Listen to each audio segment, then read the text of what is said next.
Assalamu alaikum, bismillahirrahmanirrahim. Welcome everybody to an amazing Saturday session, my favorite day of the week, especially now that we only do this once a week. It's extra special. I'm so looking forward to continuation day 3 of Surah Nisa. I just wanted to point out, yesterday in my weekly email, I sent out a bunch of links that had to do with the Uyghurs and the start of the Winter Olympics in China, which is just so heartbreaking and upsetting. And there's certain events, I guess, that happen in life that make the true colors of people become very apparent. And this is one of these occasions where it's clear, who is it that is speaking up on behalf of the Uyghurs, who is not, who is obviously, has the opportunity to say something and clearly doesn't do it, and who is just on which side of the equation that you are. And sadly, our Muslim world is really not stepping up to its responsibility. There's an article that came out a couple of days ago from The Atlantic that Joe just shared with me called "The Muslim World Isn't Coming to Save the Uyghurs," which is so sad, right? Atlantic is a pretty powerful magazine, and when it just the title is so clear, "The Muslim World Isn't Coming to Save the Uyghurs," and goes on to point out that this author, who is Yasmin Serhan, points out if she were to give out a gold, silver, and bronze medal to the countries that are taking at least like the minimal stand, she would give a gold to the U.S., Britain, Canada, and a small handful of others, which include Australia, Lithuania, in coming forward to saying that, okay, we're just going to not attend the games. We're going to, boycott diplomatically because of human rights abuses. So it's like the bare minimum that they can do. And the silver medal would go to countries like Austria, Sweden, and the Netherlands, and they're the officials who don't attribute their absence from the games to human rights issues, but actually to the pandemic. And then the last bronze, which I wouldn't even award any kind of prize, to France and the Czech Republic, who say that they've dismissed diplomatic boycotts of the games as insignificant and a misuse of the Olympic idea. It's just, I shared like one link that was an opinion by, Fareed Zakaria, where he writes about how sad there's nothing to be celebratory about when it comes to the Olympics, but doesn't even bother to mention anything about the Uyghurs, like doesn't even really touch the human rights issue, but talks about the pandemic and, the lockdown and all of this stuff. I mean, clearly, it's one of these, again, opportunities where you really see the true colors. And so in terms of our Muslim, leadership, so-called Muslim leadership, the countries of Saudi Arabia and Pakistan, Egypt, and the United Arab Emirates, they actually go out of their way to endorse China's policies against the Uyghurs and are slated to attend to the opening ceremony, or I guess they did. I guess the opening ceremony already took place. And this article goes on to point out about just the power that these countries have. They have a lot of weight and they could do a lot, but obviously they're not interested and not willing to. And it's just one of these things that is really frustrating because it's so clear, right? I mean, we live in a time where there's a genocide. These are Uyghur Muslims, and the sad thing is, like, even this article points out that countries in the Middle East, or these Muslim countries, have nothing really nothing in common with the Uyghur Muslims except for their faith, as if it's something very small. And here we learn in the Holocaust that this is everything. In the last session we talked about how we must think about all Muslims as part of our own body, and if one body is suffering, then the entire body, one part of the body is suffering, the entire body is suffering.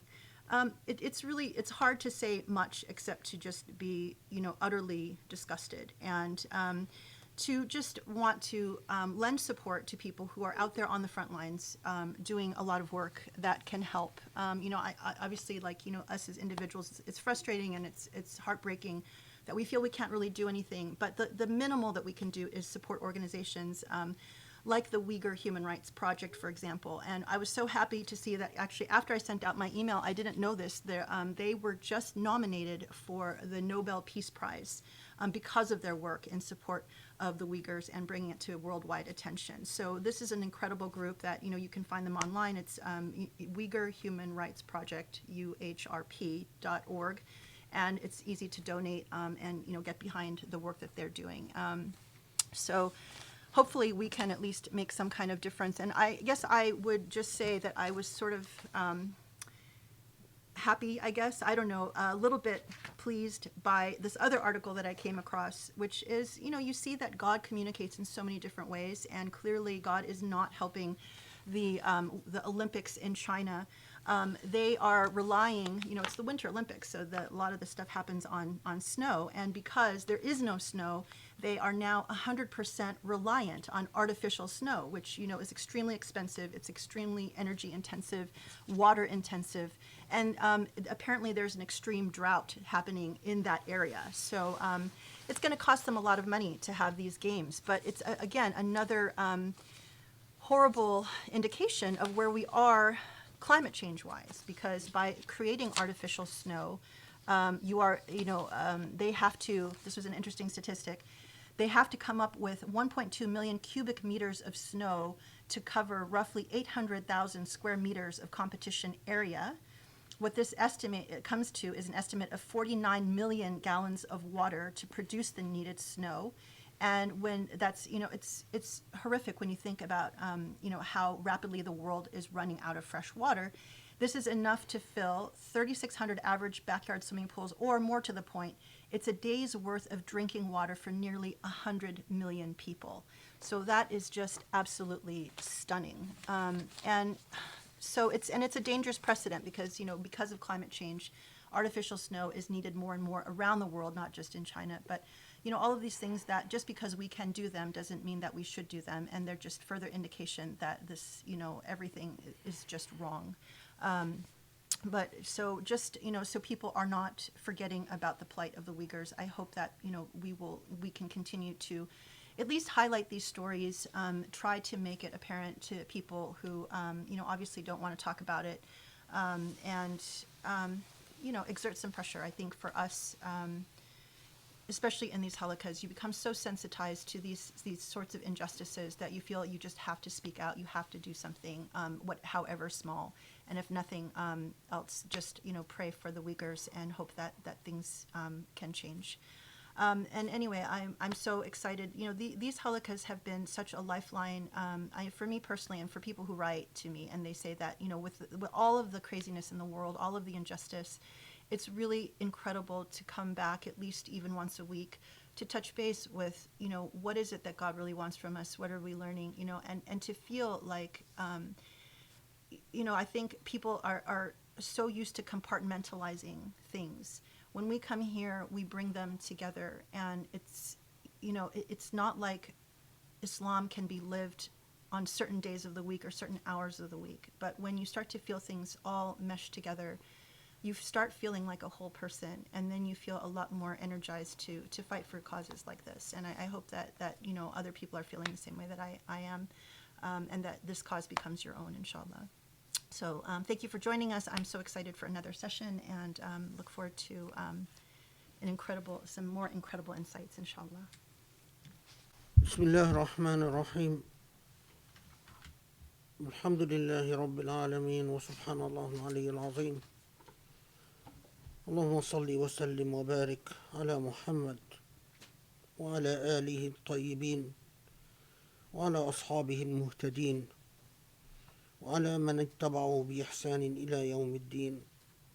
اللهم اشرح لي صدري ويسر لي أمري واحلل عقدة من لساني يفقهوا قولي يا رب العالمين.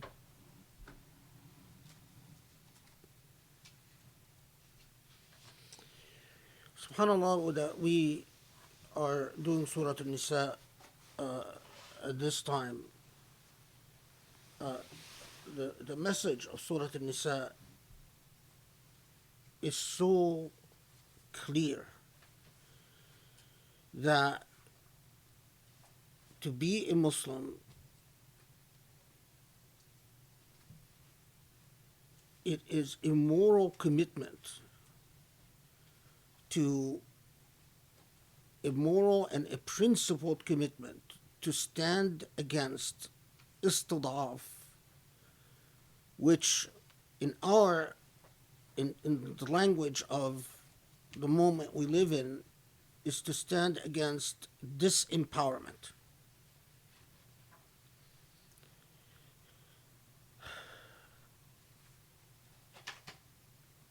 Before I launch into Surah Nisa again,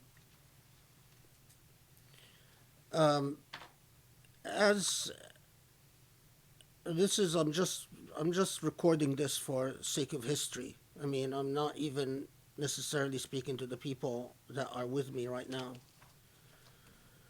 But as expected, I'm not happy about having to cut down the Holocaust to once a week. But as expected, I'm now extremely busy, extremely overwhelmed. And the appeals I've made, as subhanAllah, as I've also anticipated, instead of the number of people attending the halaqah increasing, the number of the people attending the halaqah, at least live, decreased, which is just the classic, typical dynamic when people find that they might have to think about a moral obligation and a historical obligation and a historical duty. For all the complaints and all the whining and complaining and the spew out of Muslims, there is a consistent pattern of selfishness and self-centeredness that when Muslims stand in a situation, so many Muslims stand in a situation where they have to take responsibility for something, and in this case, the message of the Quran, they run away. They make a million excuses to say, well, the responsibility doesn't fall upon me.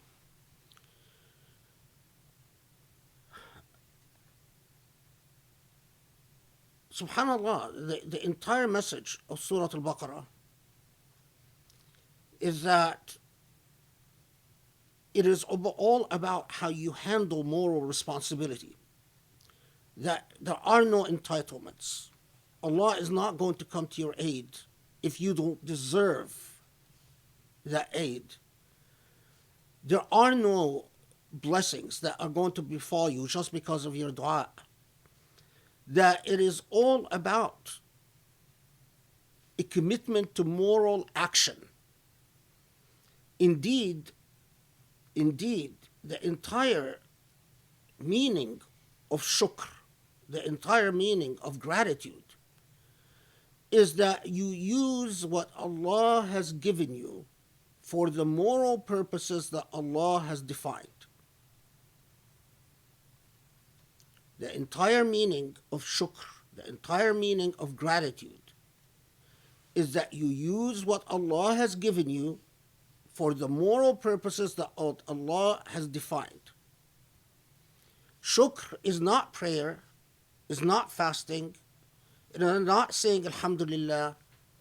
Shukr is using your eyes, your ears, your tongue, your body, your wealth,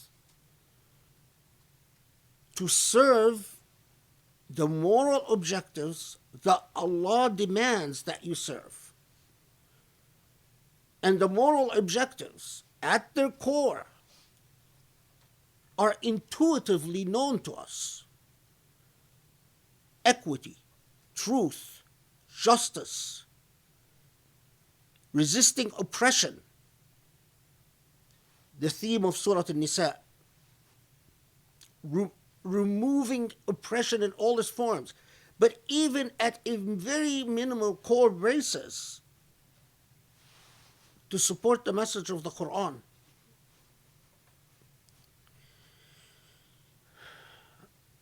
The Prophet ﷺ, the Quran tells us that the Prophet ﷺ has one complaint about his ummah in the hereafter.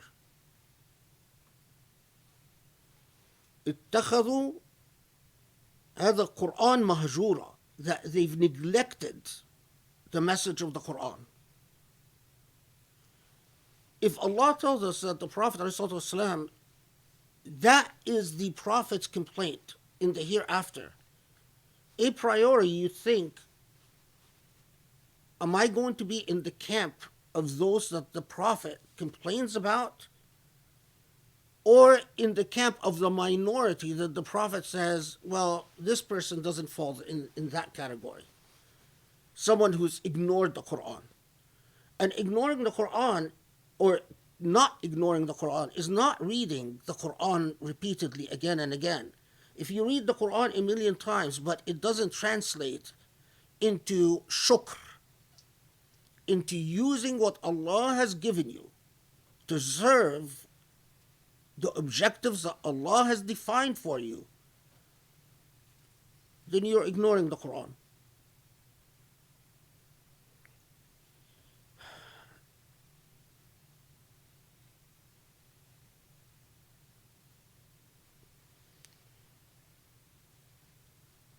Each person has an absolute moral obligation to ask herself or himself, what can I do?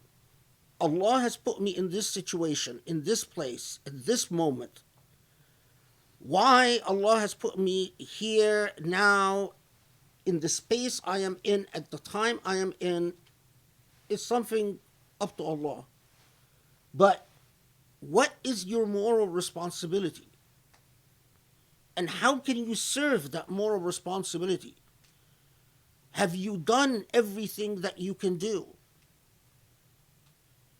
Considering the message that is coming about the Quran, and I think that the entire, everyone who's heard me and everyone who's encountered me, and I am forced to squeeze the Quran in once a week in simply the time that other people have full-time jobs, and when they're not doing their full-time jobs, they're taking vacations, they're going out, they're spending time with their children or whatever they do. But the expectation that we have towards Islam is that do your full-time job, and in your extra time, teach the Quran.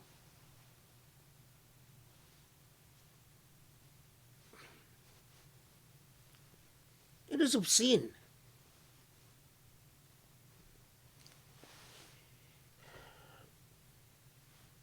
I have a point also to make about what Grace said. Let us be very clear.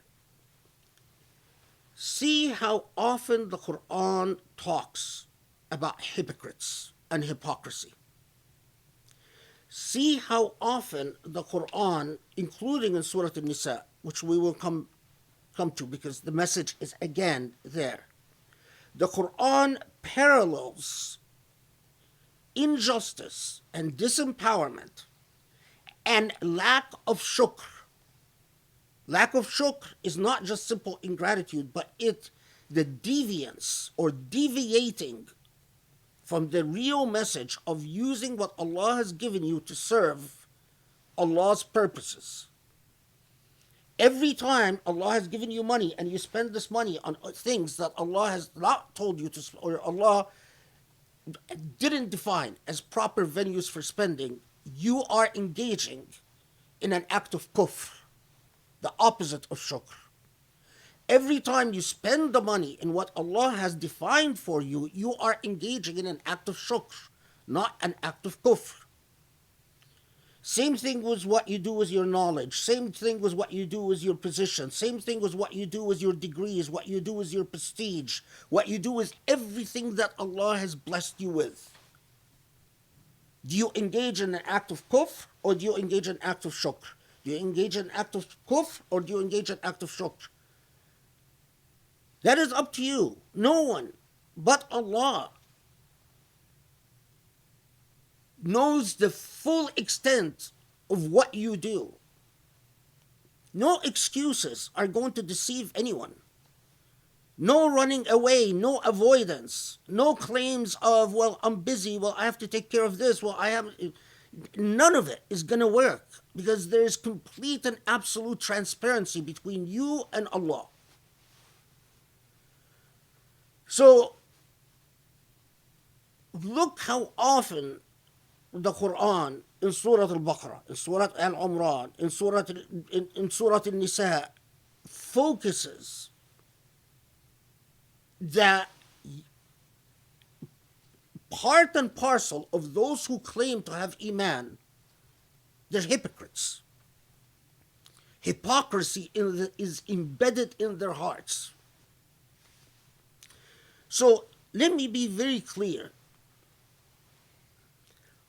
All Muslims who claim to be Muslims, who see the plight of the Uyghurs and choose to turn away, to ignore it, to make excuses for it, to philosophize it, to legitimize it, are munafiqun, they're hypocrites.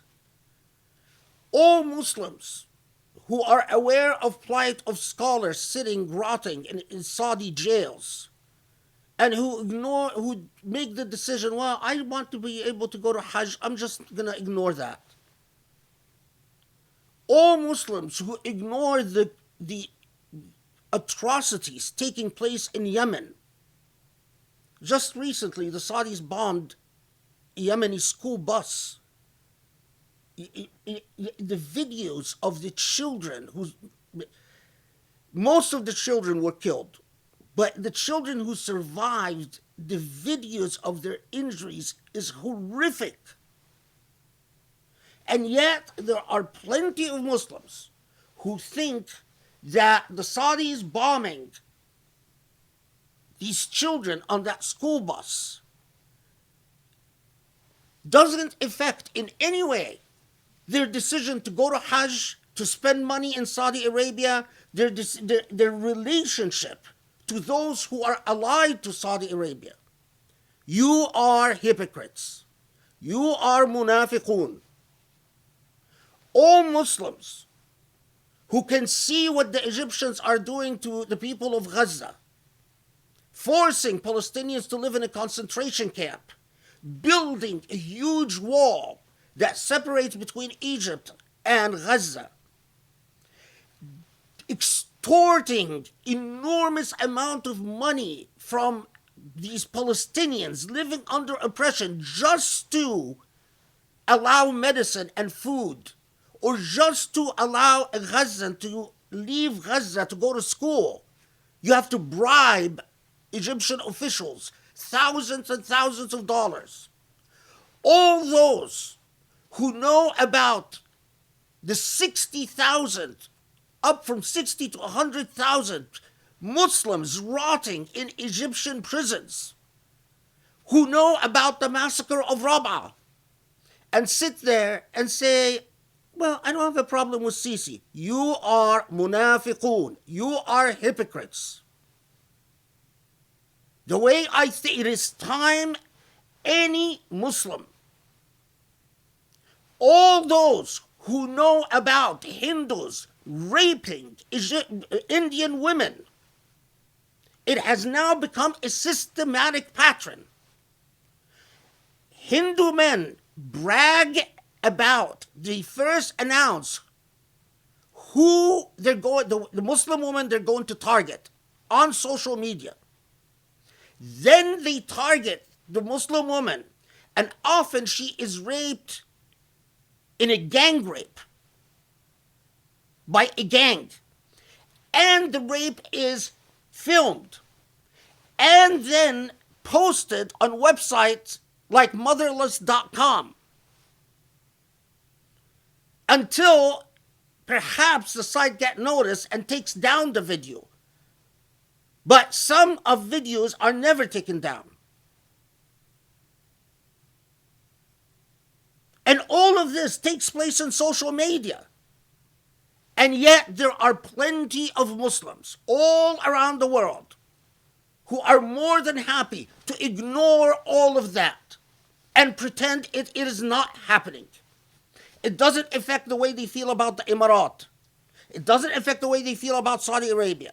It doesn't affect they feel about going to India. It doesn't affect the way they feel about Egypt. It doesn't affect the way they feel about anything. You are hypocrites. You are not Muslim. You are hypocrites. You are munafiqun. It is time that we call things by their names. The hypocrites are hypocrites.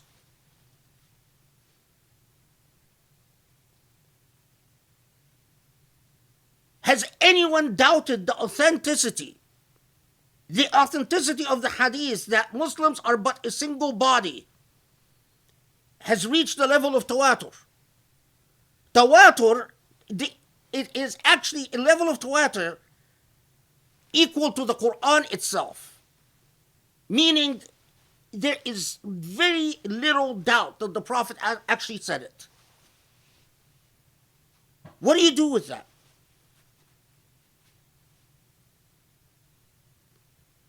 So the Muslims in China suffer and you don't care.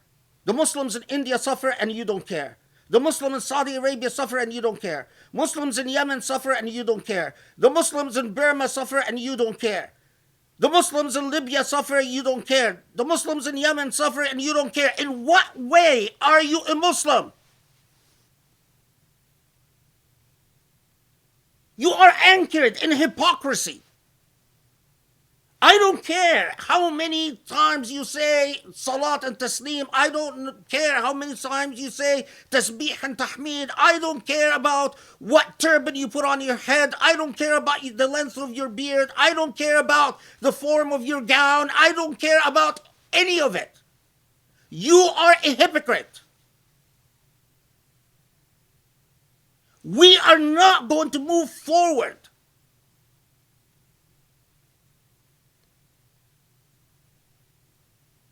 A Muslim that doesn't do a single act of sujood, but uses what Allah gave them to serve Allah's moral purposes, is superior to a Muslim who doesn't miss a prayer, but is a kafir. Kafir because they have no shukr. They don't use their eyes to serve what Allah said they should do. They don't use their hands to serve Allah's purposes. They don't use their tongue to serve Allah's purposes. They don't use their ears to serve Allah's purposes. They don't use their wealth to serve Allah's purposes.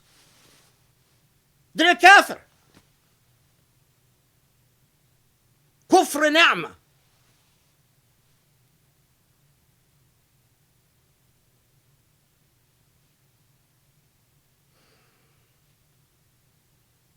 Hypocrites. Munafiqun.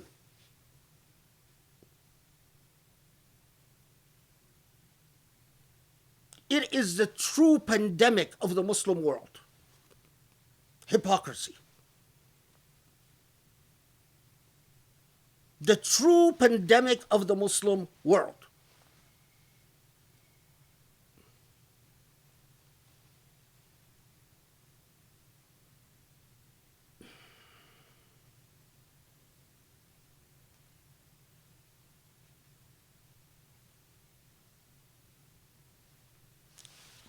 Let's take a couple of minutes break and then we'll start inshallah.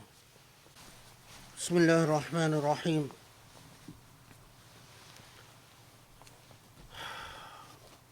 اللهم لا تؤاخذنا إن نسينا وأخطأنا يا رب. اللهم لا تحملنا ما لا طاقة لنا به واعف عنا واغفر لنا وارحمنا يا علي يا عظيم.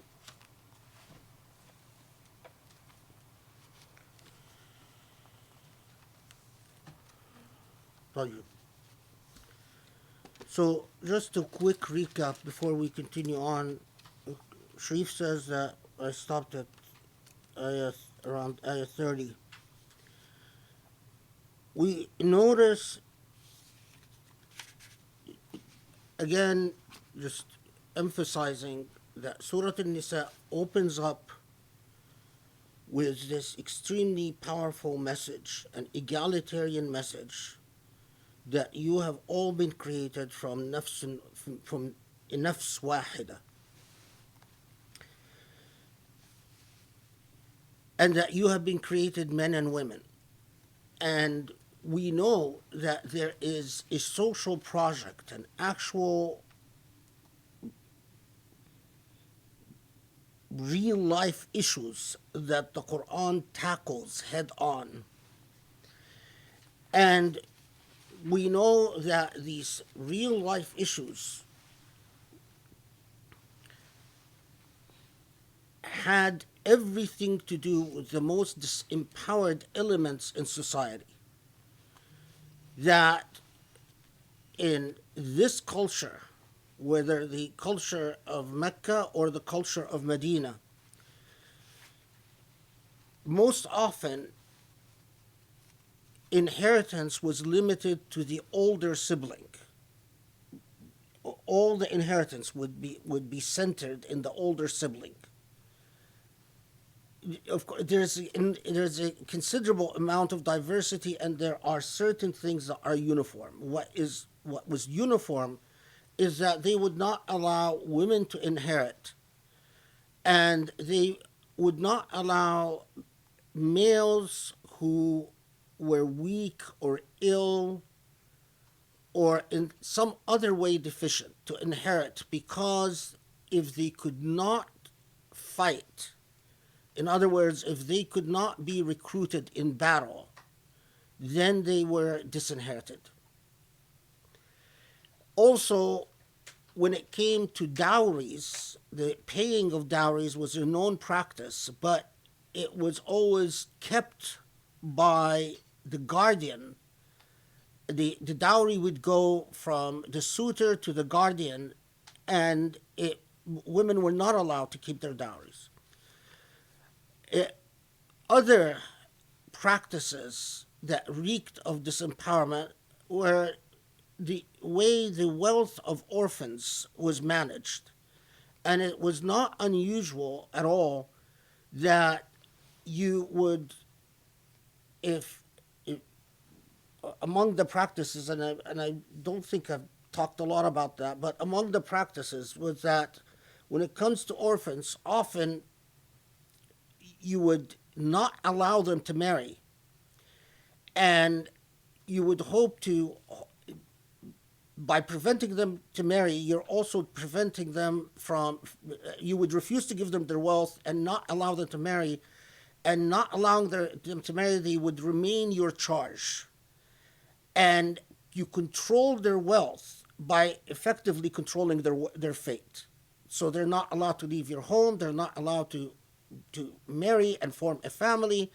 And so that was a very common form of abuse, as we'll also see later on in Surah Nisa, because Surah Nisa deals with this quite specifically. Okay. And we sort of the arc narrative for Surah Nisa was the story of that was narrated by Sa'id ibn Jubayr, that a man from Ghatafan had orphans, and when they reached an age of maturity, he refused to give them their money. And the mother of these orphans went and complained to the Prophet ﷺ, and this sort of became the arc narrative for Surah An-Nisa. Reportedly, Surah An-Nisa was revealed after the complaint of this woman to the Prophet ﷺ. But what is very interesting is that this is a common prototype where you have a woman going to the Prophet complaining about something, and then you get a Quranic treatment. And the trajectory of this Quranic treatment was always for further empowerment. Similarly, with the issue of slaves,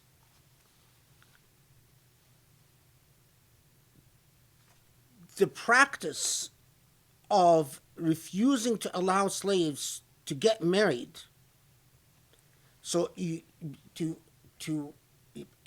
the Quran tackles directly, that you are not allowed, you are not permitted to prevent slaves from marrying outside, and also the practice of thinking that you own slave and so you have access to them sexually, was also reported, and also something tackled by Surah Nisa.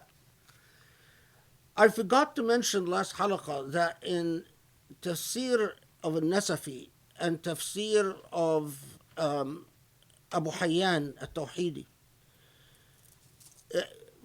on the issue of slavery, they comment that slavery is a form of death, and that is why if you kill someone by mistake, the way to expiate the sin is to free a slave. If you can't free a slave, that if you don't have slaves to free, but then we go to fasting. But if you own slaves, then the only way to make up for the sin of killing someone by mistake is to free a slave.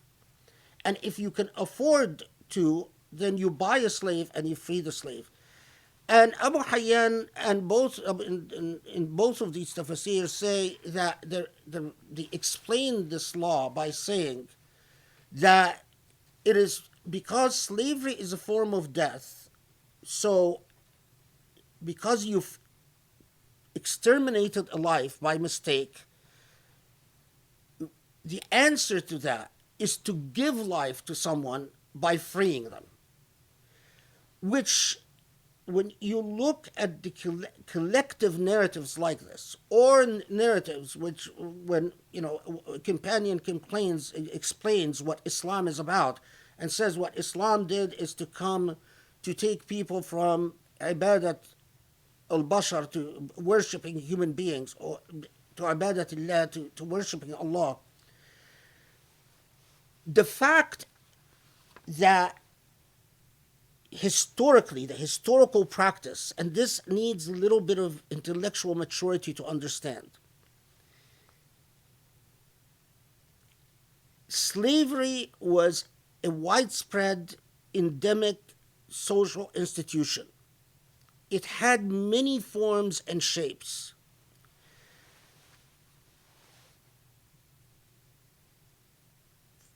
If you would have asked a person at the time of the Prophet ﷺ, well, if you are saying that what Islam is about is to bring an end to human beings worshipping other human beings and worshipping God instead, well, isn't slavery inconsistent with that?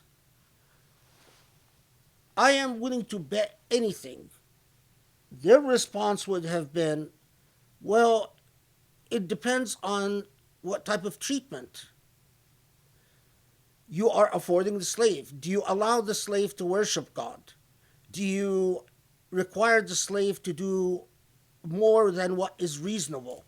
Do you feed the slave as you feed yourself? Do you dress the slave do you prevent the slave from having their own property? Or do you prevent the slave from getting married?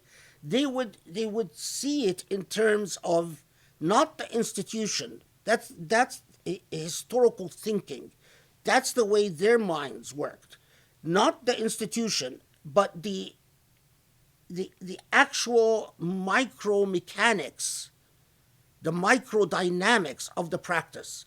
For us, we think in the modern age, we've learned categorical thinking because this was part of the scientific revolution. So we categorize in terms of what is empirical, what is not empirical, what's normal, what's paranormal, what's superstitious, what's not superstitious, what is freedom versus lack of freedom. We think what is racism versus lack of racism. For better or for worse, we think in terms of these categories. But this is not necessarily how humanity always thought. And it took entire movements in the history of knowledge, the history of the epistemology itself, and consciousness, for people to think in terms of categories. We want a democracy, and a democracy doesn't exist unless I have the right to vote. That's categorical thinking. Democracy for the modern mind is not achieved by, well, I'm buddies with the mayor, and I'm buddies with this person, I'm buddies with this person, and they sort of consult me informally, and they won't make a decision unless I'm happy with it. So we have a sort of a consensual, this is pre-modern way of thinking. So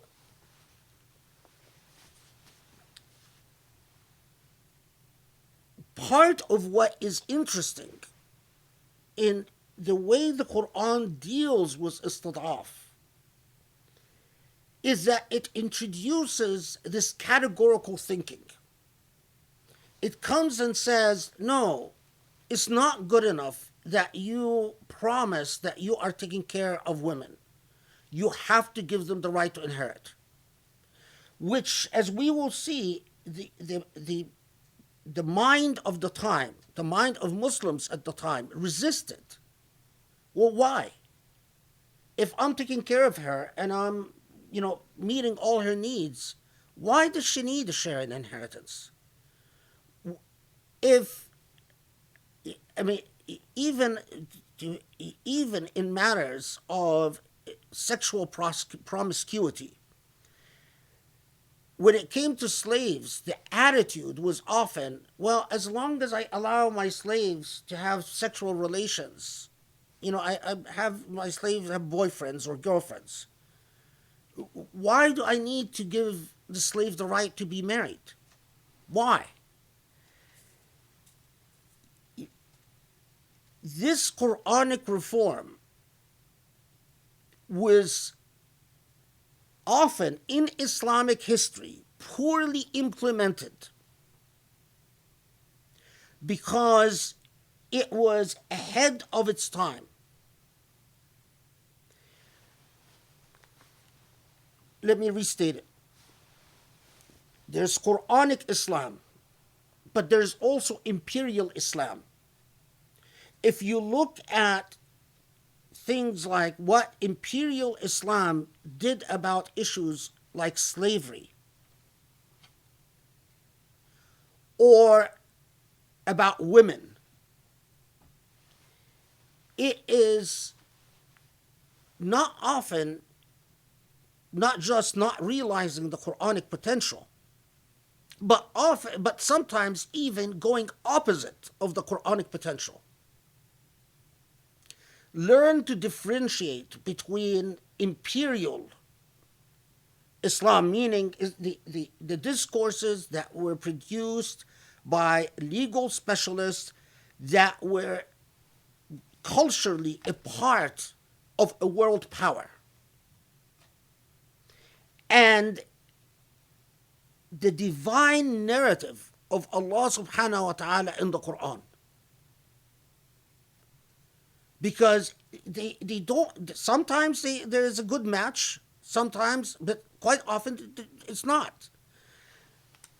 Don't lock the moral potential of the Quran simply in the historical practice that manifested even at the times of the so-called rightly guided Khulafa. Because not even Abu Bakr or Umar or Ali or Uthman have necessarily realized the Quranic potential.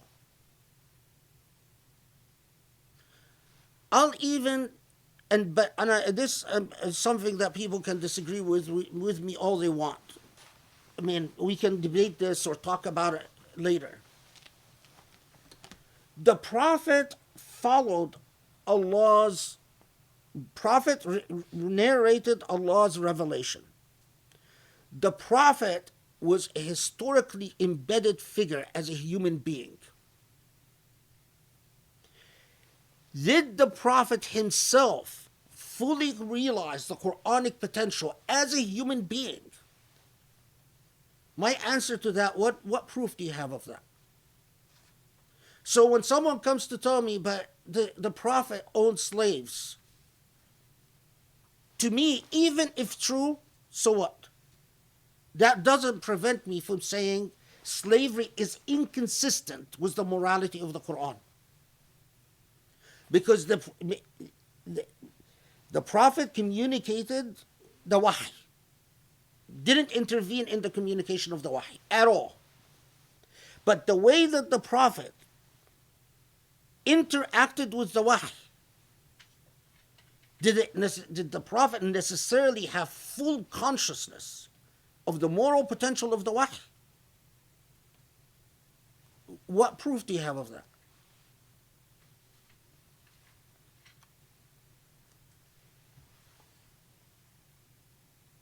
This doesn't take away anything. The Prophet was as perfect a human being as a human being could be at that time. Underscore, at that time.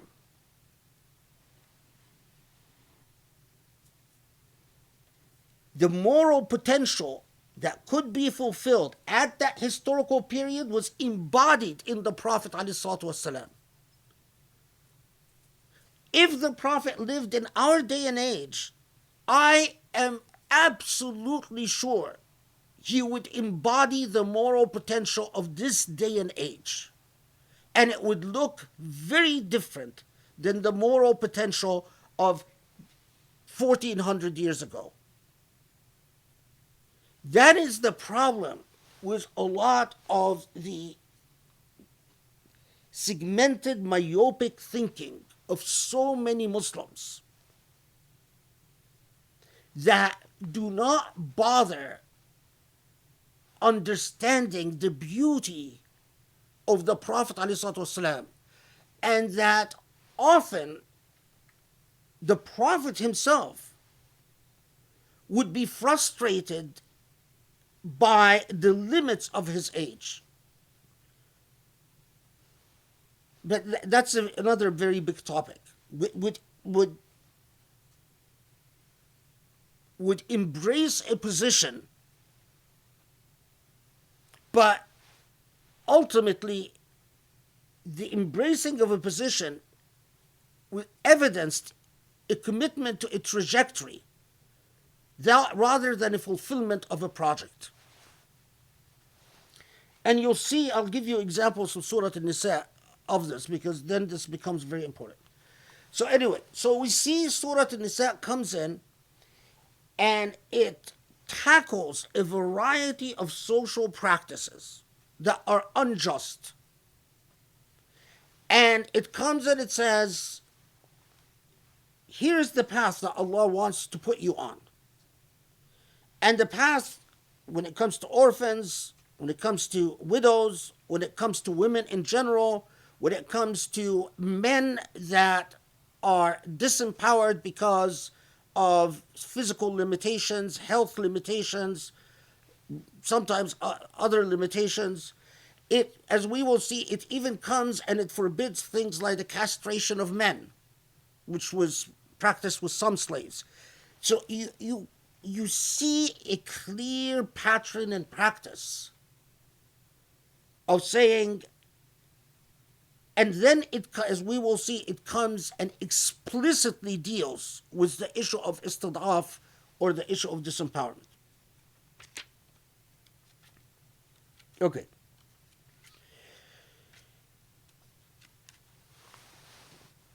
So now let's go to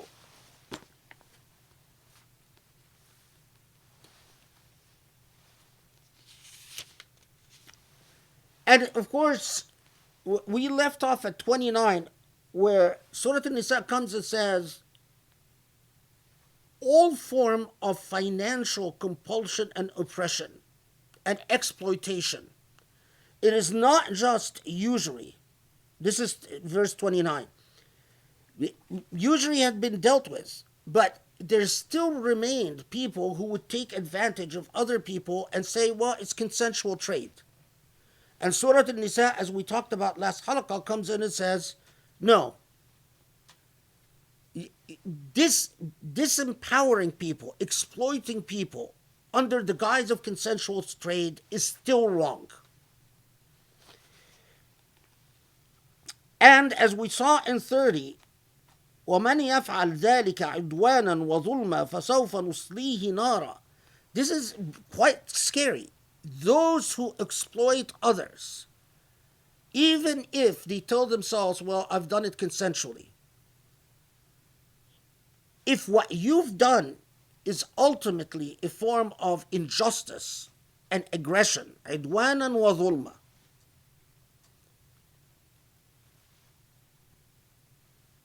what your deserve will be hellfire. Muslims, again, because they ignore the moral potential of the Quran. Allah is speaking clearly to us, and He says you're not free to make profits as you wish. When you make a profit, you are obligated by your Maker to pose the question, is this fair to all parties concerned? If you are treating the party you are trading with unfairly, if you are taking advantage of them, then don't be happy, because what you've earned is hellfire. Don't delude yourself in saying, well, my money is halal. Ask yourself, has imperial Islam lived up to this potential?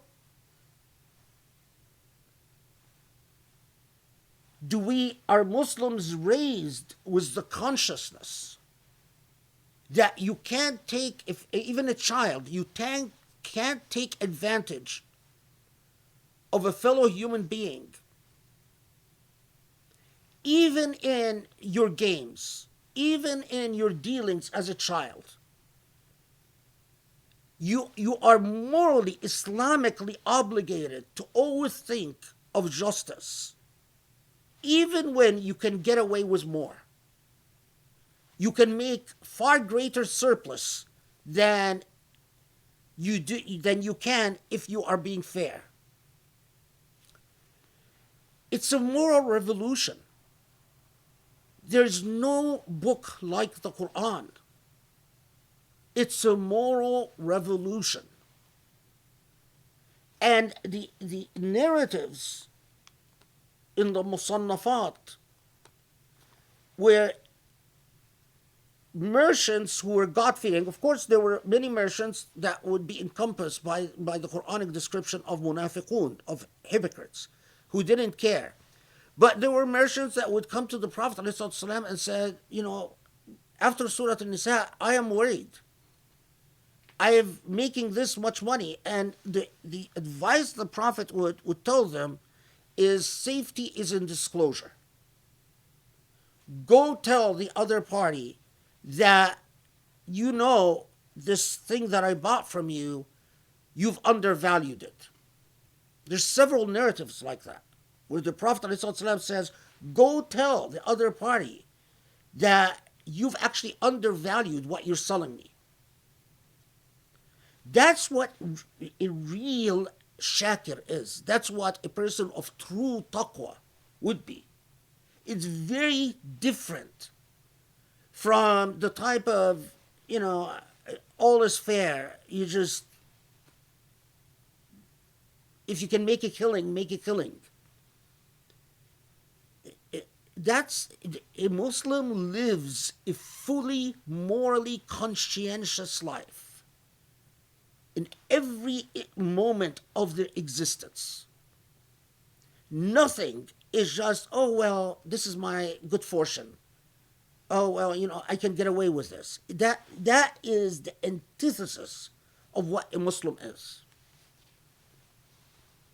Okay.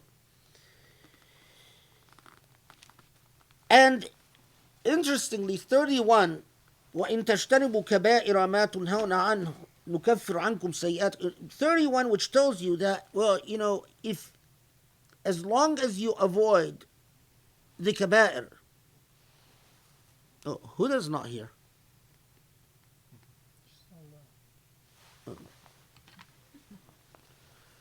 As long as you avoid the kaba'ir. Now, what is fascinating is that most jurists have agreed that unfair profits is a kabira. Is not a minor sin, is a kabira. But again, we don't raise our children that way. That if you take advantage of the other, even if the other consents, out of ignorance, out of misinformation, out of need, and so the fact that 31 follows 30 and 29, most people read verse 31 as sort of a comfort. Well, as long as I may avoid the major sins. But the question is, what are the major sins? Because ghaiba could rise to the level of a major sin. Taking advantage of the other could be a major sin. Okay. Now look at 32.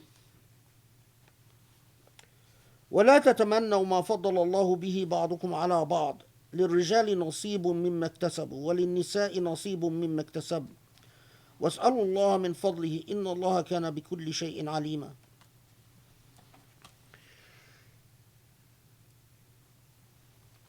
This is let's see how Muhammad translates it first. 32. Okay. Hence, do not covet the bounties which God has bestowed more abundantly on some of you than others. Men shall have a benefit from what they earn, and women shall have a benefit from what they earn. Ask therefore God to give out. Ask therefore God to give you out of God's bounty. Behold, God has indeed full knowledge of everything. 33 is related to 32, so might as well just. So, and unto everyone we have appointed heirs to what he may leave behind, or what a person may leave behind, parents and near kinsfolk, and to those to whom we have pledged your troth, give them therefore their share. Behold, God is indeed a witness unto everything. So, in 32, which tells you وَلِكُلٍّ جَعَلْنَا مَوْلًى مِمَّا تَرَكَ الْوَالِدَانِ وَالْأَقْرَبُونَ والذين عقدت أيمانكم فآتوهم نصيبهم إن الله كان على كل شيء شهيدا. 31 poses a very interesting question of interpretation, and I'll walk you through it. So we have a number of narratives that are very similar to the Salama narrative about verse 32. And according to this Salama narrative is that Salama comes to the Prophet ﷺ and says,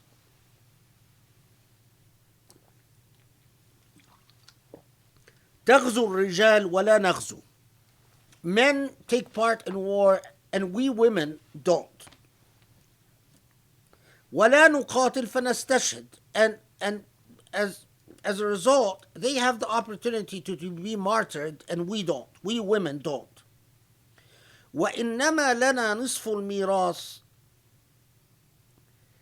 And yet, we have half of the inheritance. So in this narrative, Salama is complaining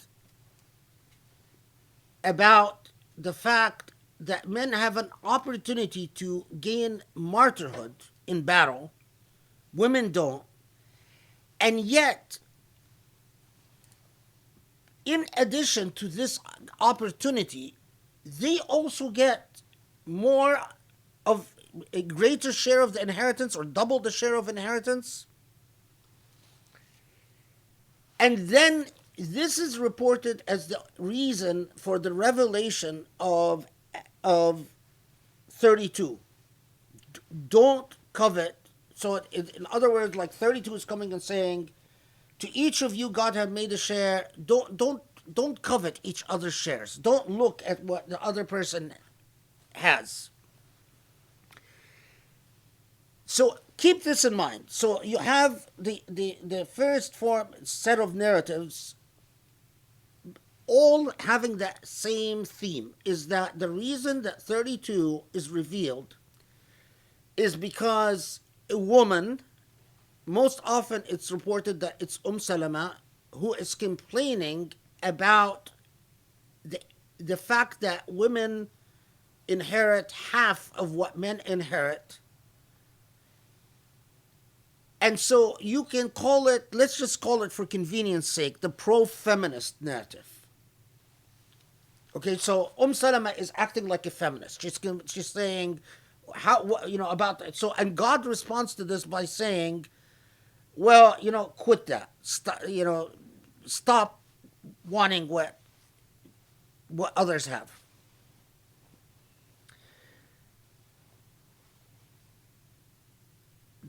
The second set of reports, which gives us a very different moral project. So in the pro-feminist report, or the moral project is what? Is to tell the spokesman for women, whether it's Salama or some other figure, be happy with what God gave you. The other set of narratives give us a very different project. And the key to the other set of narratives is verse 33. The other set of narratives say that 32 can only be understood as part of verse 33. How so? That Allah is saying, God has decreed that a share for what parents or relatives have left. Now, there is a group of people that you've made commitments to. عقدت والذين عقدت أيمانكم. There are a group of people that you've made pledges to. Let's see how Muhammad, So those to whom you have pledged your troth. Muhammad Asad translated, those for whom you have pledged your troth. Those you've pledged your troth, meaning, I've made a promise to take care of you. As to those, they must be given their share. And when it says, Inna Allah kana ala kulli shay'in shahida, that Allah witnesses all. You can't cheat Allah. So what is it talking about then? Okay. Who are those that you have pledged your troth? What 33 is saying is that there are those that have a share in inheritance. But there are those that don't get a share in inheritance, but are still your financial responsibility. Who are these people?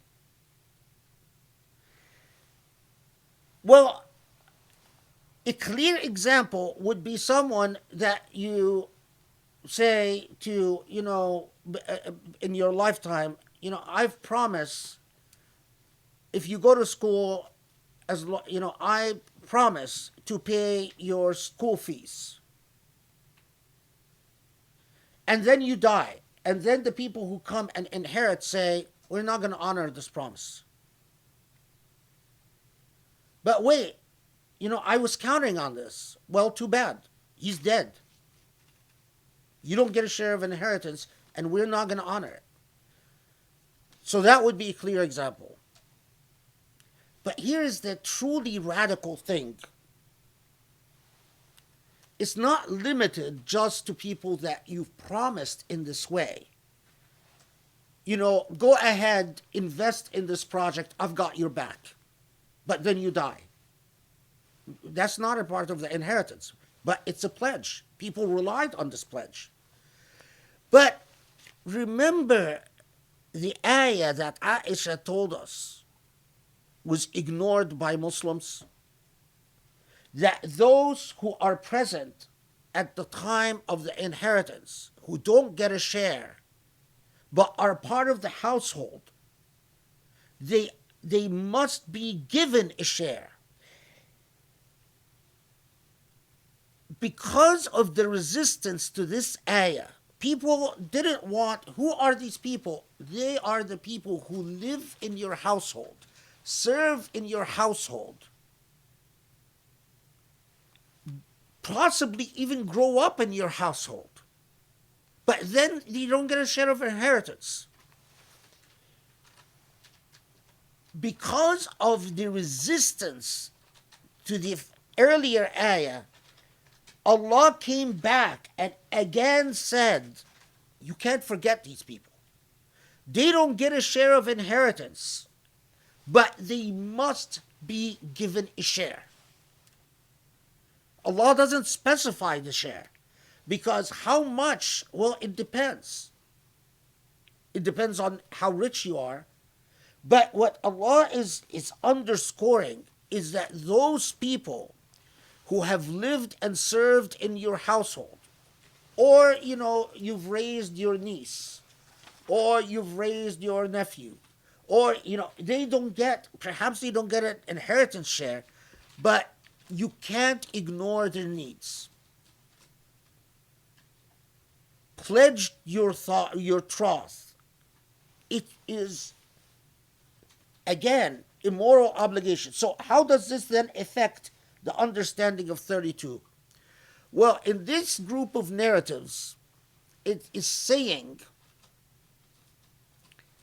Allah knows that you are going to say, why should they get a share? They're not blood.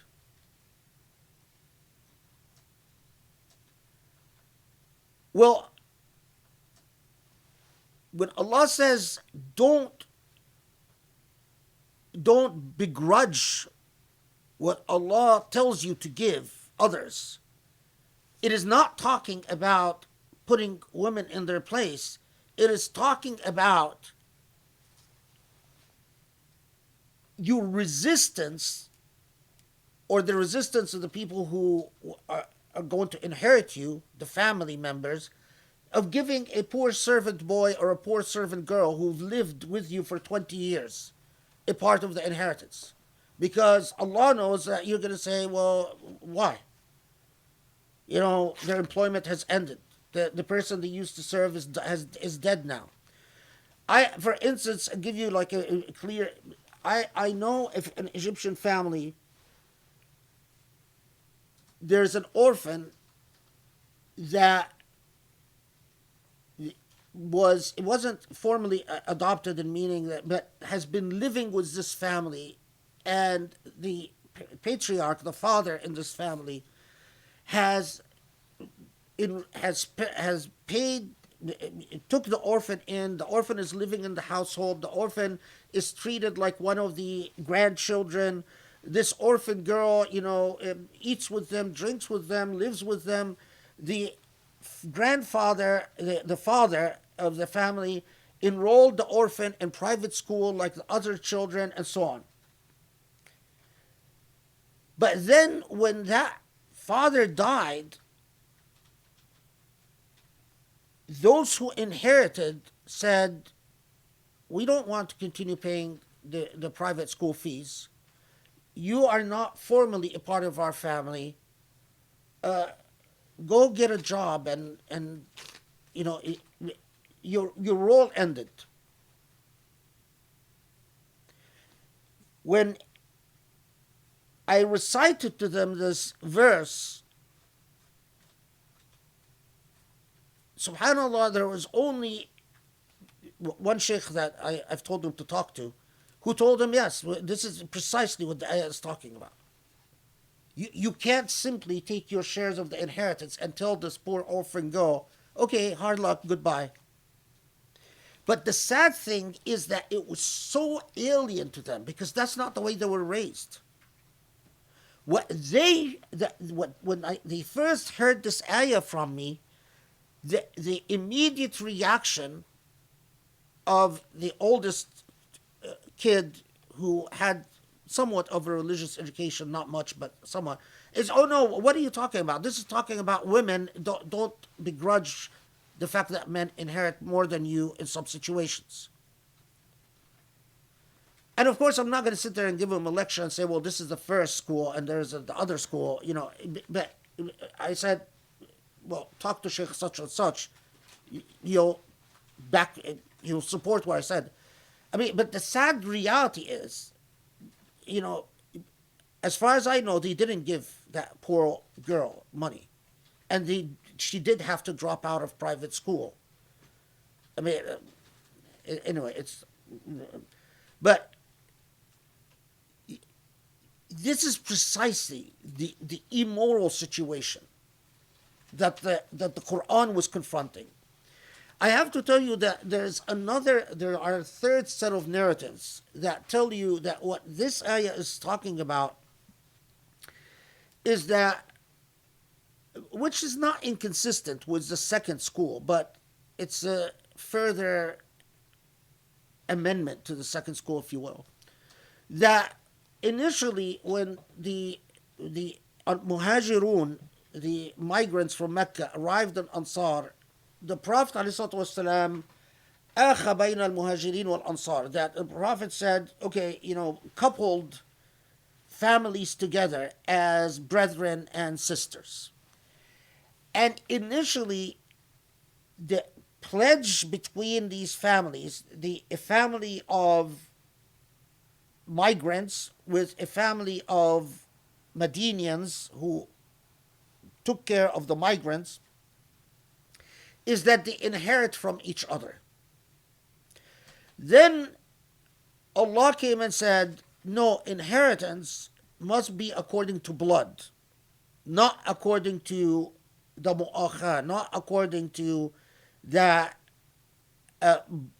bond, covenantal bond between you.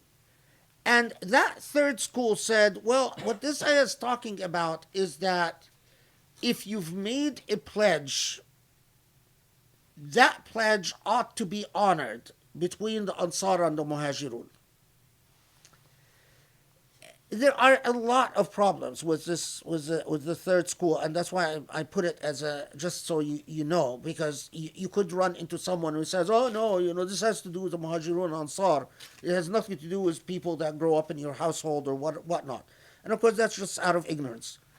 But so you know about it. But there are a lot of issues about why this ayah doesn't seem to fit the Muhajirun and Ansar issue.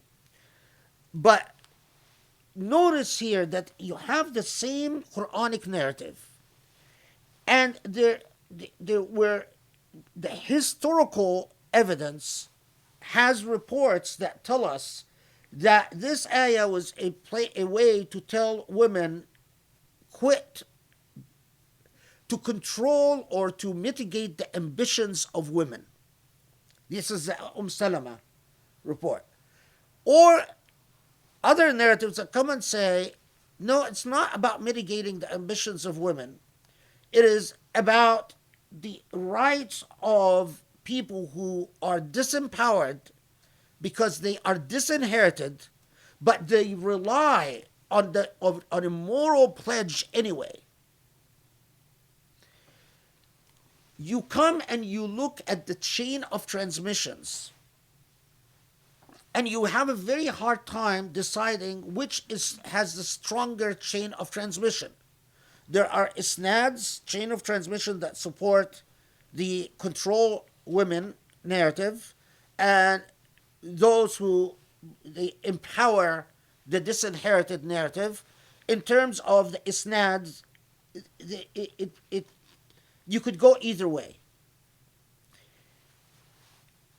In my approach, when I look at the Salama narratives,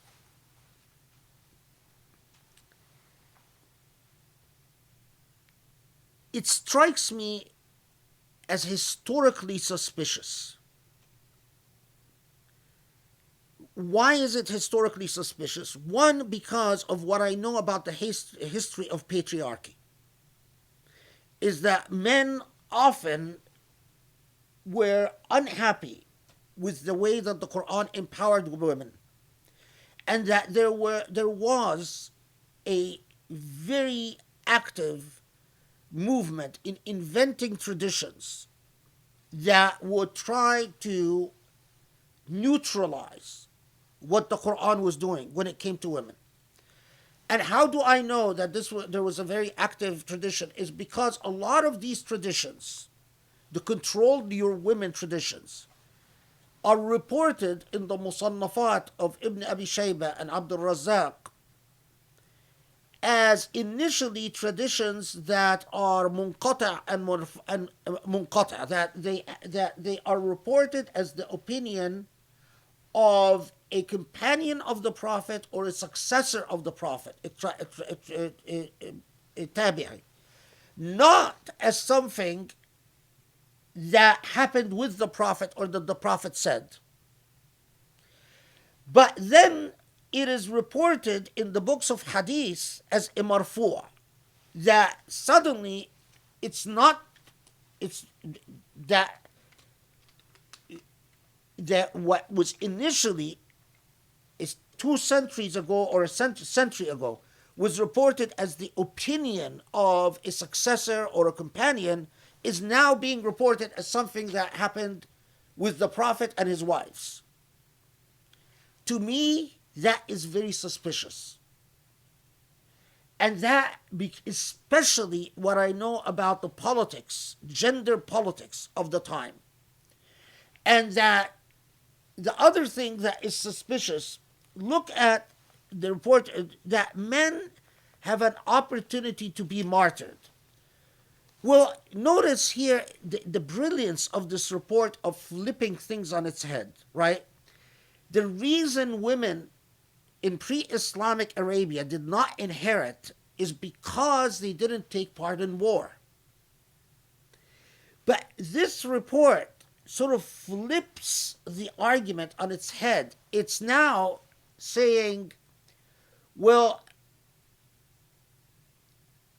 if men have the opportunity to be martyred, it's as if it's saying, well, if inheriting our share as women, half of what men would inherit, would be okay if we had an opportunity to take part in war and be martyred at war. Which is completely flipping the historical logic on its head. Is this clear? Are you guys following? Okay. It's very fascinating, right? It's like, wow. So someone here or some dynamic went into saying, well, look, it's actually taking part of war is something that it doesn't seem wrong at all to disinherit women because they don't take part in war. It is because Allah comes and says, well, yeah, men have an opportunity today to go to war, which is actually a good thing, and be martyred, which is actually a good thing, and inherit more than you do and be happy with your share. Don't protest. That's the net of it. And of course, the women,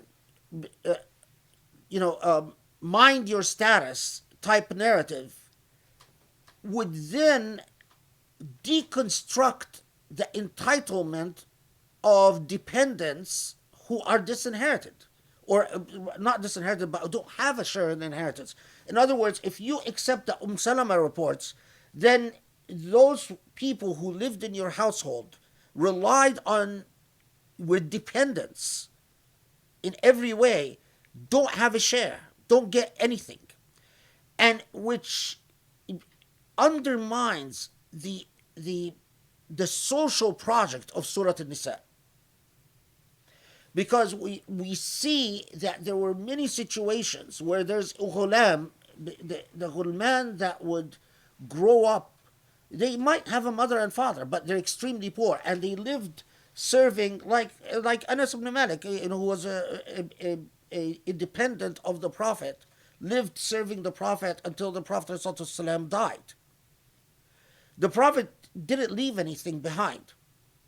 But this would be exactly the type of person who the Quran is saying to those who have a blood share in inheritance, you have a moral obligation, an Islamic obligation, to take care of that dependent.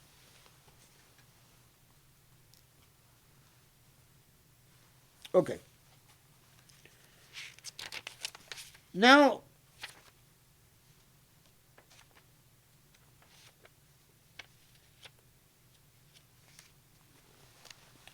and there's actually 33. Oh yeah, I forgot one more thing about 33 before I move on. There's another pledge other than dependence that I forgot about. That in pre-Islamic practice, what sometimes people would do is they would make a sort of an alliance. Families would become allied to other families. This is, you didn't have a police force, you didn't have an army, you didn't have a strong state. And so what you do is you say to another family, let's make an alliance. I will come to your defense. I will protect you as long as you protect me. So there's an alliance of mutual protection, mutual defense between these families. And part of that alliance that they would make an agreement that I give you a share of my inheritance and you give me a share of your inheritance. These types of alliances were common. I mean, they're and in part, 33 comes and says these pledges are to be honored. They're like contracts or like debts to be honored. There is a juristic debate, long juristic debate, as to whether they are honored pre-division of inheritance or after the division of inheritance, but we don't need to get into that. Okay.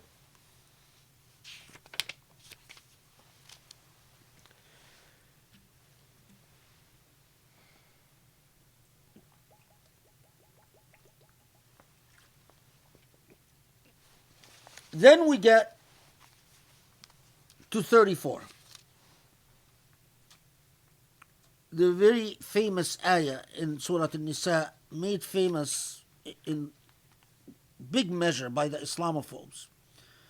الرجال قوامون على النساء بما فضل الله بعضهم على بعض وبما أنفقوا من أموالهم فالصالحات قانتات حافظات للغيب بما حفظ الله واللاتي تخافون نشوزهم فعظوهم واهجروهن في المضاجع واضربوهن فإن أطعنكم فلا تبغوا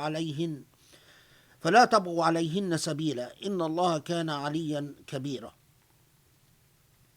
And then 35, وإن خفتم شقاق بينهما فابعثوا حكما من أهله وحكما من أهلها إن يريد إصلاحا يوفق الله بينهما إن الله كان عليما خبيرا.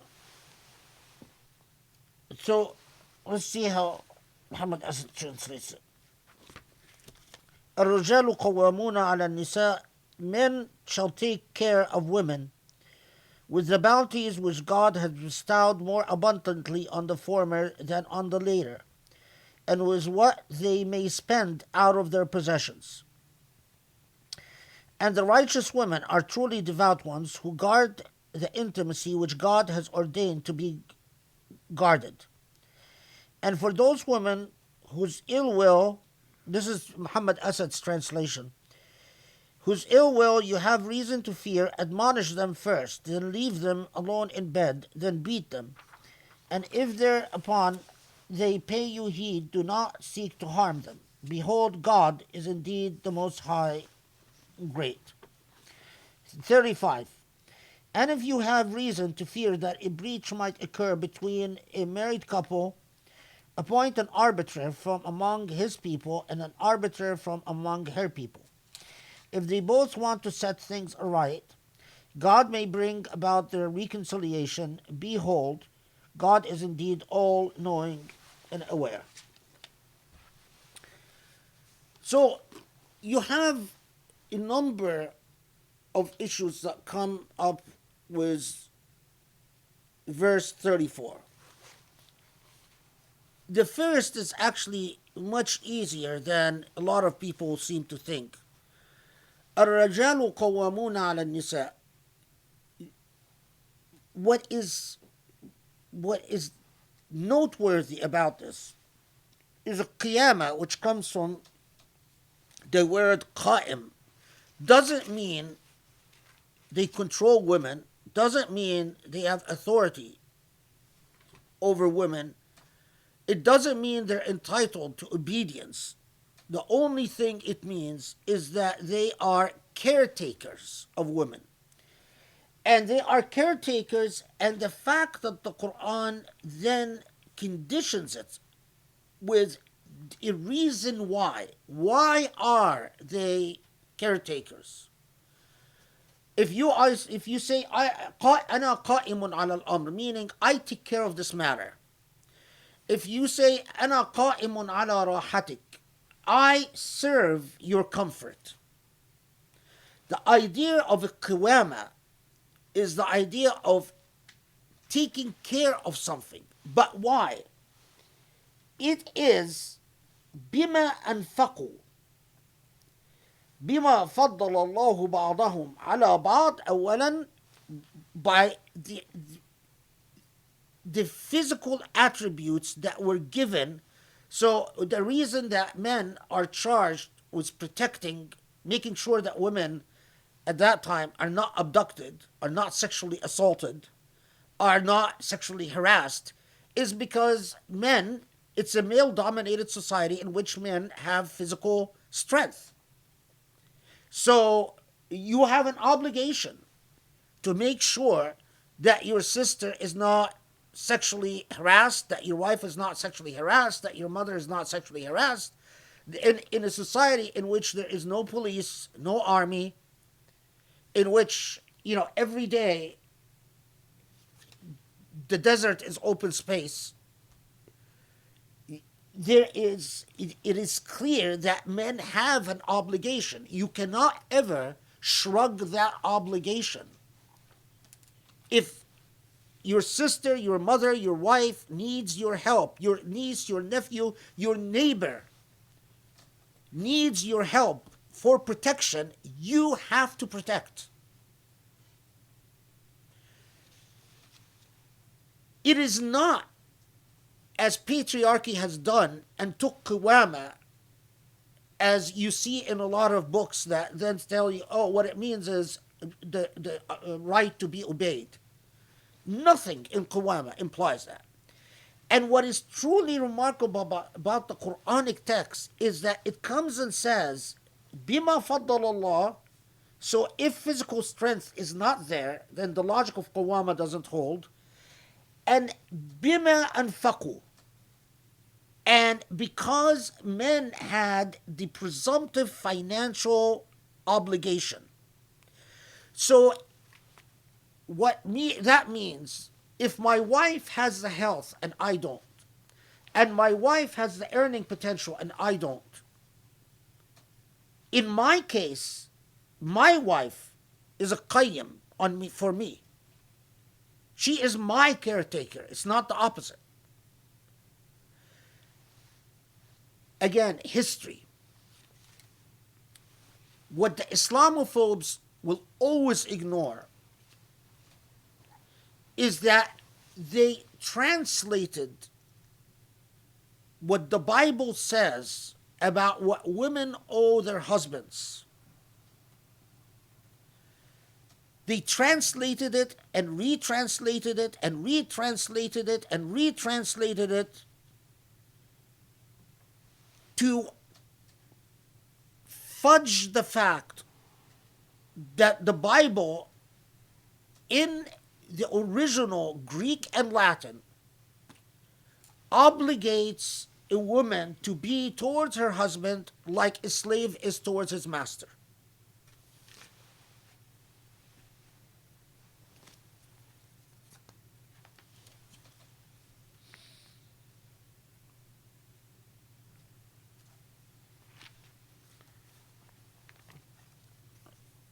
I hope I marked it.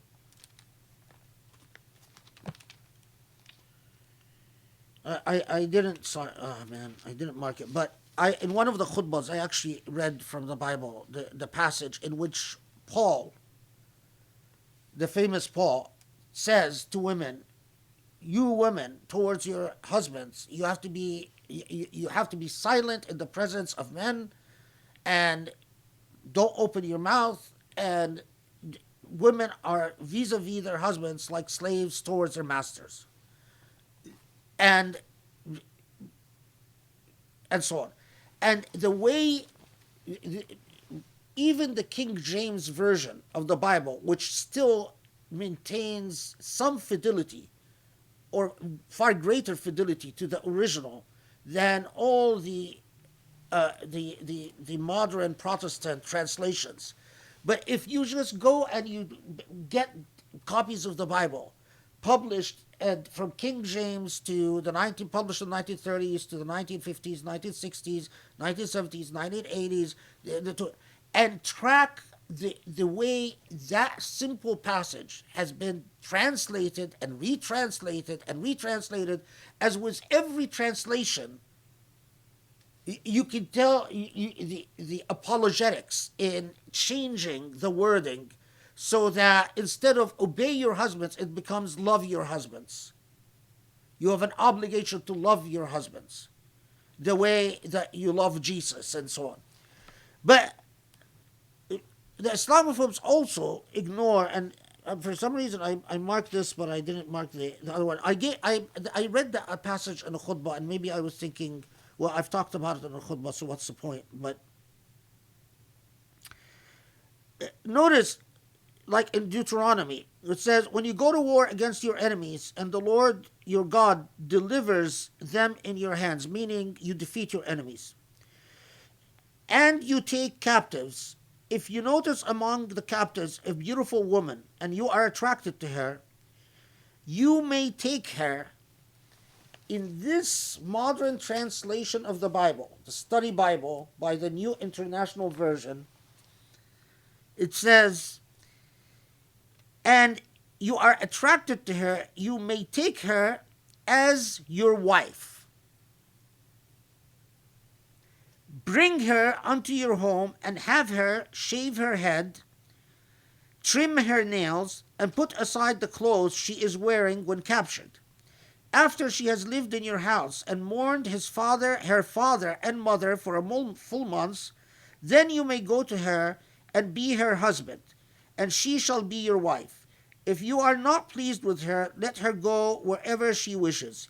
You must not sell her or treat her as a slave, since you have dishonored her. What's fascinating about all the modern, because I've checked every contemporary, this is published in the 2000s, every contemporary translation of this passage, is that they all are become unified in, although they couldn't change, you have dishonored her, they became unified in saying, if you take a woman as a captive, you like her beauty, then marry her. Well, the original Latin doesn't say marry her. The original Latin says take her, period. And the reason in all the pre-1960 biblical commentaries, they say the reason it says dishonored her is because you've raped her. You allow her 1 month to mourn the killing of her mother and father, because according to Deuteronomy, you must kill anyone that you don't keep as a captive. And you should not keep it as a captive except those that you can make use of sexually or for labor. So you allow her a month to mourn her mother and father, and then you force her sexually.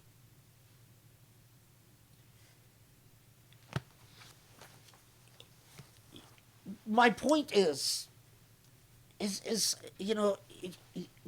most crazy discourse in our modern age is the phenomena of Islamophobia.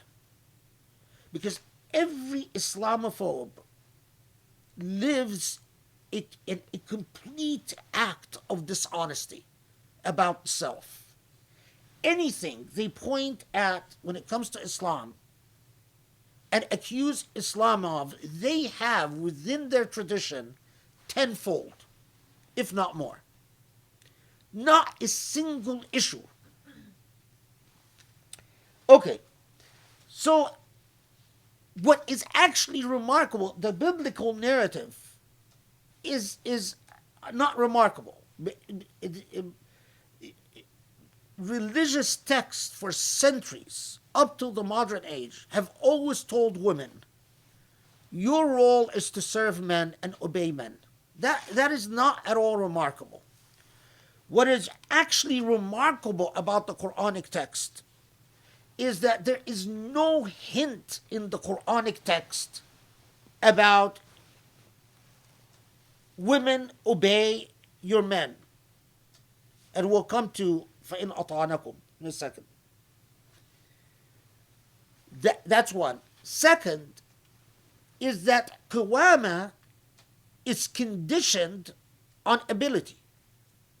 So there is, whoever has the health and whoever has the wealth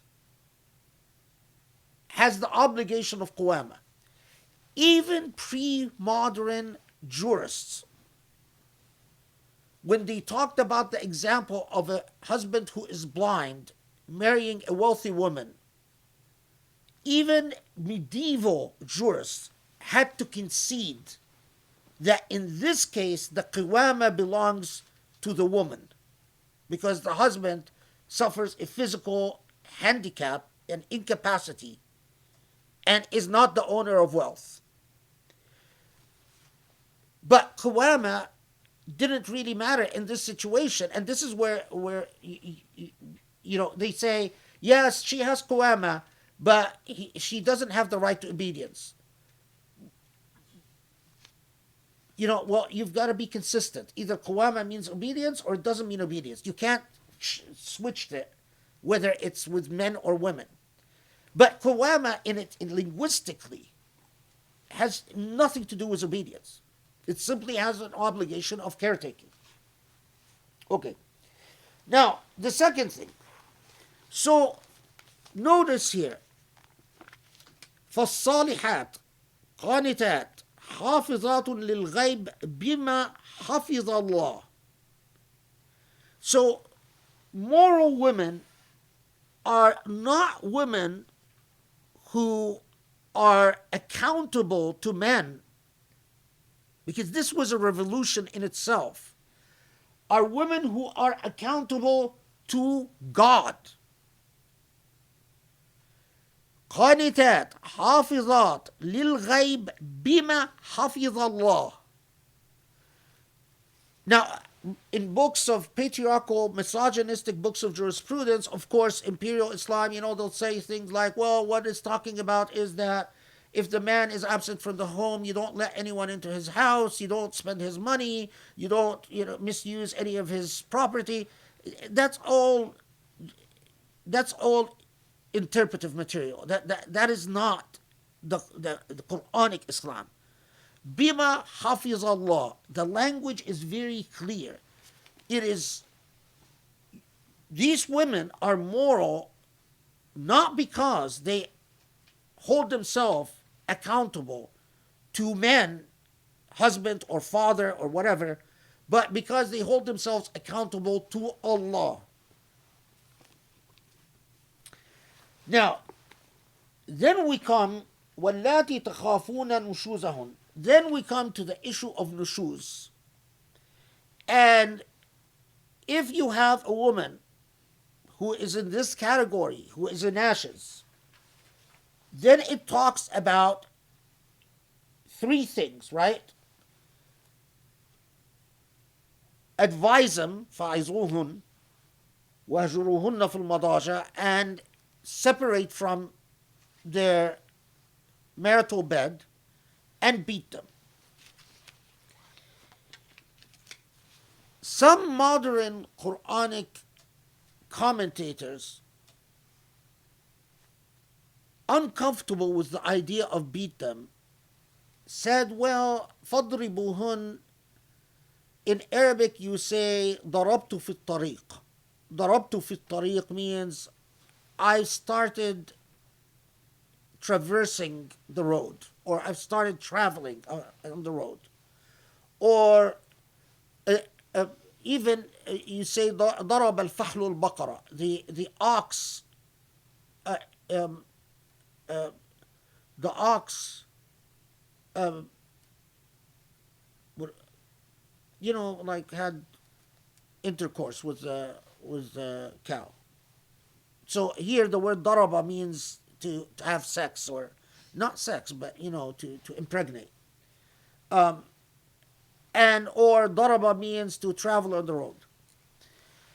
And so some Quranic commentators said, like someone I often don't agree with, like Shahrur, who said, well, what it's really saying is advise them, stay away from their marital beds, or if you think that this would work, resume marital relations with them.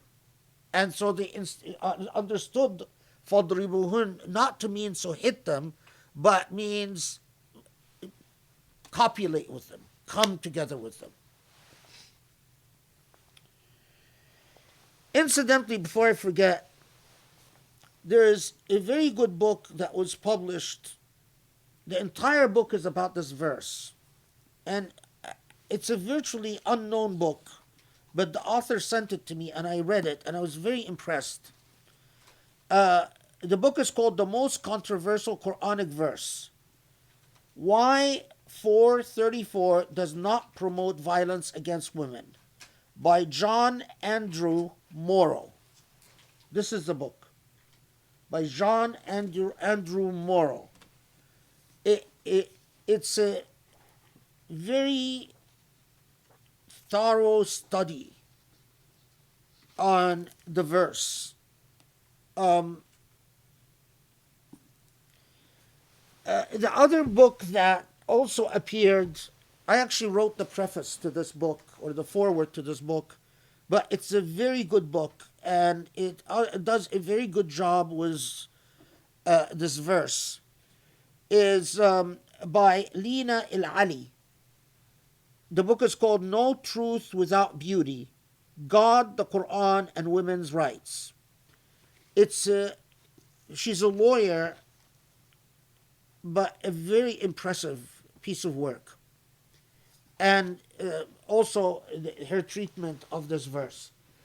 Then Rami sent me an article that was by apparently a young scholar who published an article in an academic journal,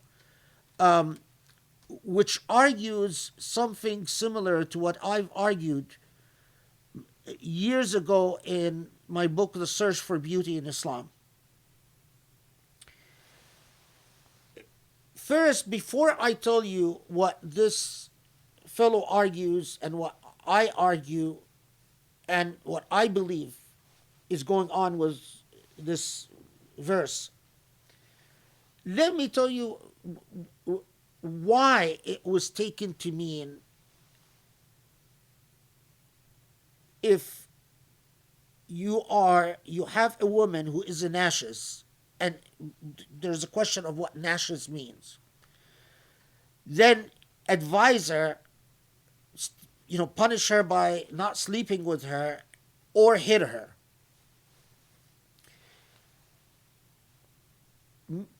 Most Quranic interpreters said what this means is if your wife in ashes is a disobedient wife, and could be even a disobedient daughter. Could it be a disobedient mother? The vast majority said no. It's only a disobedient wife or a disobedient daughter. But even if you have qawama with your mother, in other words, you are taking care financially of your mother, that your mother can't be in ashes vis-a-vis you. I'm talking about traditional scholars, the majority of traditional scholars. And they said, well, if your wife is disobedient, refuses to obey you on matter where you have a right to be obeyed. And of course, they go into all the things that a husband has a right to be obeyed about, which includes things like telling her, I don't want X or Y person to come into my home. Or telling her, I don't want you to go out or leave the house. And they consider all this stuff a matter of the rights of the husband. And that if she is disobedient, is rebellious, then first, and they took this as a matter of gradations. So first you advise her, then you escalate by not sleeping with her, and then escalate by hitting her. But they ran into an interpretive dynamic with the early traditions generated about verse 34. And what are some of these early interpretive traditions, or early traditions?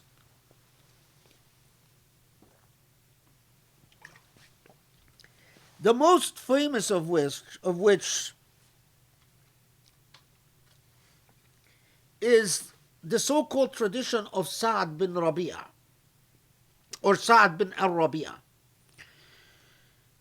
That Sa'd bin al-Rabi'a, his wife disobeyed him. His wife, her name was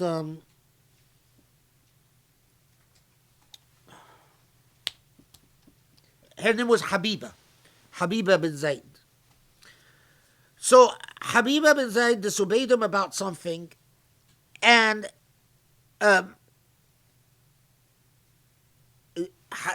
so he slapped her. He slapped her. The tradition says falatamaha. Falatamaha means he slapped her on the face.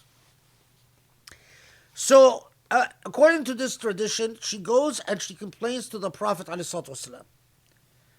And the Prophet says, iqtassi minhu.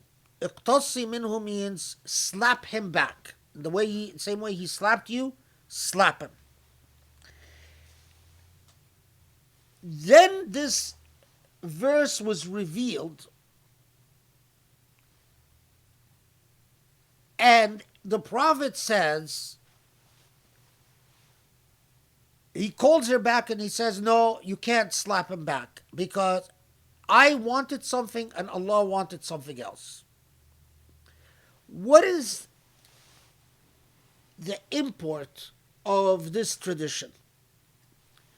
Okay, a wife complains to the Prophet that she was slapped by her husband. The Prophet tells her to slap him back. Then there is revelation. Then the Prophet says, no, you can't slap him back. The implication is that God came and legitimated what Sa'd bin al-Rabi'a did.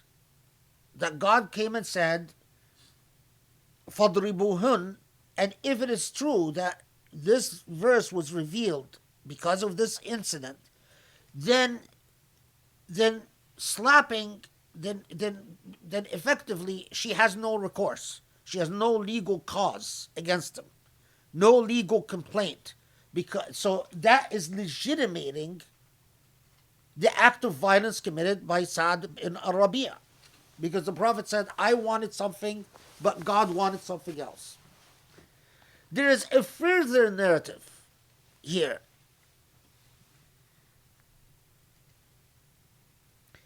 And that is a narrative that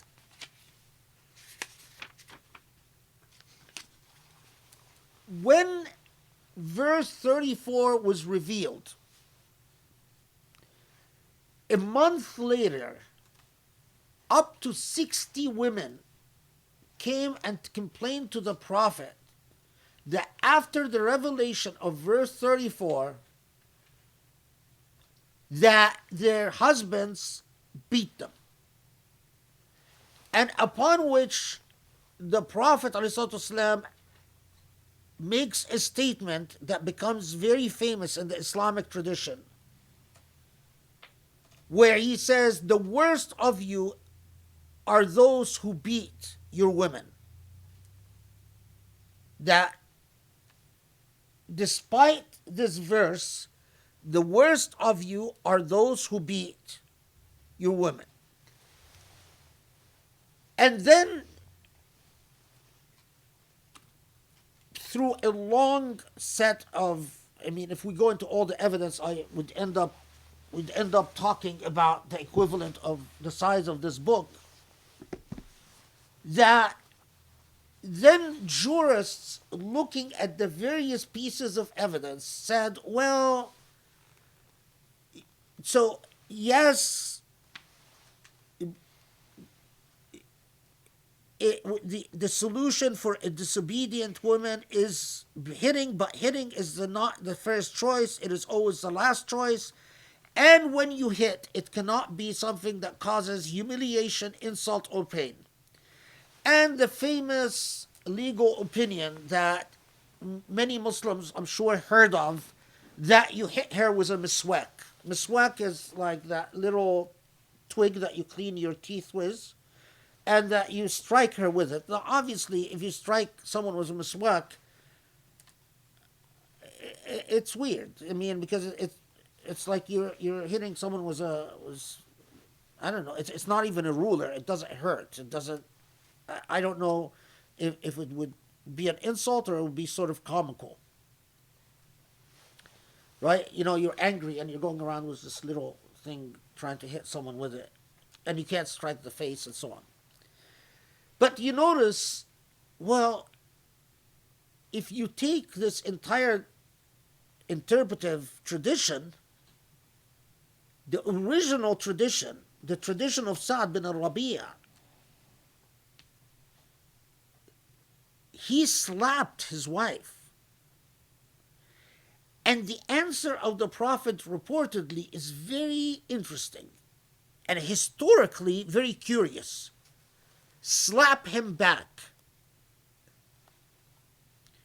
Now, I've spent so much time researching this, and for the advice would be to slap him back. So in other words, he hit you, so hit him back, is as weird sounding back then as it sounds now. Imagine if someone comes and says, my husband abuses me. And I say, oh yeah, every time he punches you, just punch him back. Now, this is 1400 years ago. It was far weirder then. And the fact that, and it's a slap, so she would slap him in the face. And you can, if a woman goes and slaps the man in the face, can you imagine how the escalation of violence that would break out? But that is not the point of this tradition. The point of this tradition is to come and say, I wanted something, but God wanted something else. Implying that God wants husband to have the right to beat their women. And the tradition that 60 women comes and complains to the prophet that since verse 34, they've now been, their husbands are hitting them. To make a long story short, both of these narratives are highly suspect. Highly suspect. Why? Because in the chains of transmission, there are people that say they heard from people, but they existed in different generations. So this person couldn't have heard from that person. Both of these narratives occur originally in a variety of forms as opinions of successors of the prophet, and especially the report about 60 women came to complain to the prophet. We have narratives that says no reliable authority has confirmed the occurrence of this incident. So you spend an enormous amount of time trying to vet all these traditions about spousal violence, and you find that none of it stands to scrutiny. But then you come to the issue of nushuz itself. The issue of nushuz in Arabia at that time didn't mean a disobedience. Nushuz in clear linguistic usage referred to sexual improprieties. So keep that, just hold on to this point, because there are some other points. The other thing, notice the form is, it is speaking collectively. وَاللَّاتِي تَخَافُونَ نُشُوزَهُنَّ فَعِظُوهُنَّ وَاهْجُرُوهُنَّ فِي الْمَضَاجِعِ. It is speaking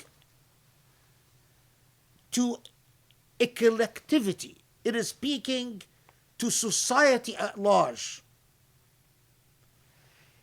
Precisely the same form when it was talking about 4 witnesses and imprisoning women who commit sexual improprieties, putting them under house arrest until they repent, and in the opinion of some jurists, or until they marry, which is a debated issue. And plus, so it is the same form where it's talking to society at large.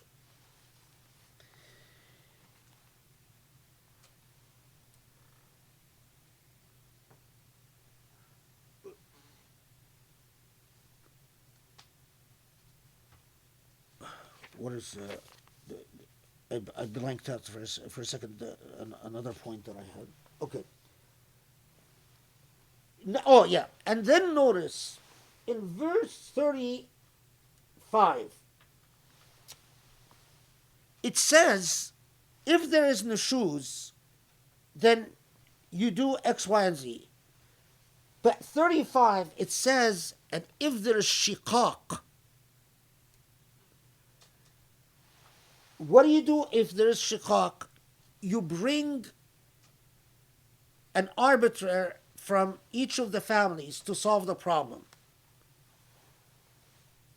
The way that patriarchal institutions interpreted 34 would make no sense, because how can I have nushuz and after I went as far as beating my spouse, then the Quran comes and says, well, if there's shiqaq, and shiqaq means disagreement, then solve it through arbitration.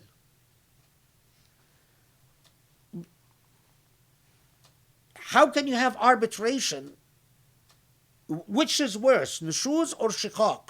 Well, everyone linguistically would say what is worse is nushuz. So how can it say, well, go to arbitration, but after what is much worse than shiqaq has happened? You've escalated things to the point of beating. Who is going to be in the mood to arbitrate anything if things escalated to a deterioration in marital relations to the point of hitting? It doesn't jive. It doesn't work. So you go back and you look into historical reports.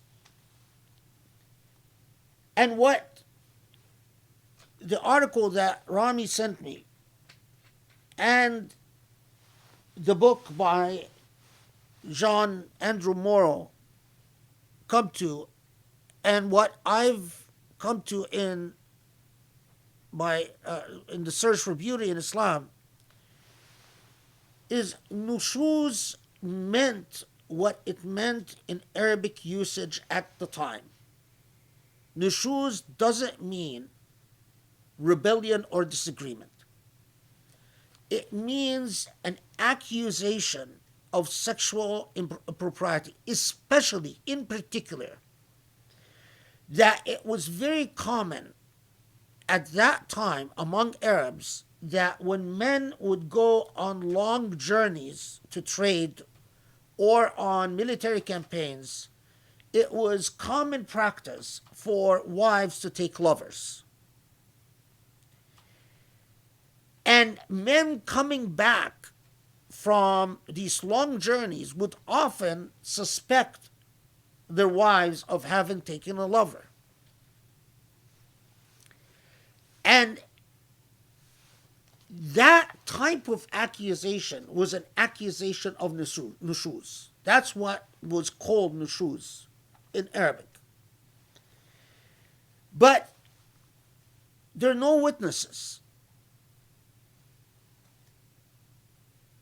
And you are often talking about rumors. You come back and you hear rumors that your wife had a boyfriend or has taken a lover. This conduct could continue after the return of the husband or not. It didn't really make a difference in the accusation of nushuz. And what would often happen is that in pre-Islamic Arabia, is once the husband becomes convinced that his wife is in ashes, meaning she has a boyfriend or a lover, what they would often do is lock up the wife at home, imprison the wife at home, if it doesn't deteriorate to an honor killing, which did happen, But without not further ado, they would simply imprison the wife at home for life. The difference between this and the accusation of sexual impropriety is that you're not talking about an incident where you say my wife committed adultery on this date and this time, you are talking about an accusation, that a suspicion that you have that your wife is having a love affair or had a love affair, but you don't have dates, you don't have times. This is the dynamic of nushuz in pre-Islamic Arabia. The Quran comes and says it abolishes the discretion of the husband to simply, at will, based on their suspicion or unsubstantiated claims, to lock up the wife.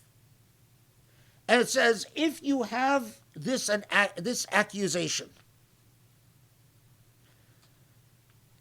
there has to be a judicial process.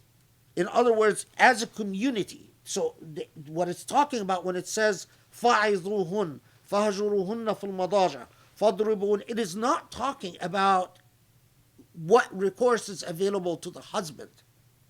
It is talking about what recourse is available to the community.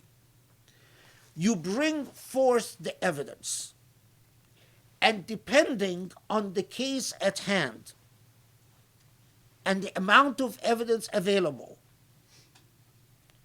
your options are simply warning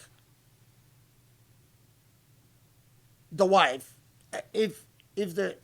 or ordering a separation, or ordering an actual physical punishment.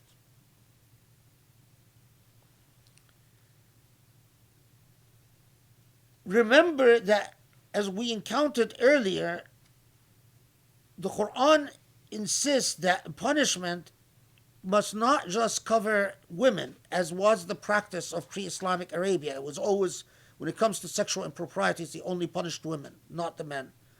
But it includes the imperative of punishment. But here, in this situation, it is talking about a specific social problem. The problem of accusations of nushuz that occurred as people would come back from trade and come back from military campaigns, and it basically takes the power away from the husband and places it in society.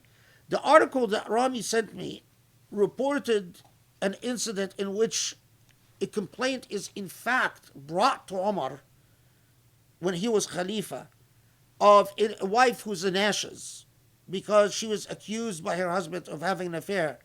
And Omar, I forgot now, because I actually looked up the report, and Omar orders, I forgot now, a separation or something like that. Basically, he takes a judicial procedure. The article argues that the punishments are supposed to be in stages. So stage number 1 is warning, stage number 2 is separation and then stage number 3 is beating. So it's like a repeat offender situation. The article argues that what this verse was saying, it's like if you have a repeat offender, so the first response to the offense is a warning, second response is separation, but if the conduct continues, then you might actually impose a physical punishment. That makes a lot of sense, especially that that's the procedure in Jewish law. In Jewish law, they have a very similar procedure where you have escalating punishments. But the historical evidence for that, I'm not sure. I could be persuaded otherwise, but I'm not. Knowing what I've encountered in my own research, I'm not sure. The historical evidence at least convinces me that it was, rather than talking about repeat offenders, it was talking about severity of cases. And that while earlier in Surah Nisa, it is saying You can't accuse your wife of sexual misconduct on a specific incident or a specific time without bringing forward witnesses. Here, the nushuz situation is a situation where you have the husband comes and says, I keep hearing rumors that my wife has a lover. And, well, if it's just rumors, then a warning is given. If there's actual more evidence, like, servants in the house that come and say, yeah, she used to meet this guy, maybe you go to a warning. If it's even a more severe case, then maybe you actually order physical punishment. But the net result of that was taking away the power of enforcement from the husband to an actual judicial process. And then 35 is talking about a case of disagreement, an actual marital dispute. Not accusations of having a lover, not accusations of adultery, but a marital dispute. And it's, people who are fighting. And in that case, that's not nushuz, that's shiqaq. And it's saying when you have things to have deteriorated to the point of shiqaq, bring arbiters. That is revolutionary. And the reaction of men at the time to the idea of, oh my God, so I have to arbitrate disputes between me and my wife? So it's not just that I'm the man, so I'm right. So now she has the right to actually make her case and complain. And the husband responding to them, well, that's what I do with my wives. If we can't solve something, we bring in an arbiter. It was clear that at the time of the Prophet, ﷺ, men had their heads twirling because of Surah Nisa. It was like getting clobbered in the face. For their time, what the heck is going on? Our whole world is being turned upside down. Orphans, servants, dependents, women, they all have rights. And that is why the reaction to Surah An-Nisa was often described. There are so many narratives that say, ما أنزل علينا أثقل من سورة النساء. Nothing was revealed to the Prophet that was heavier upon us than this surah. But imperial Islam didn't live up to this Quranic potential.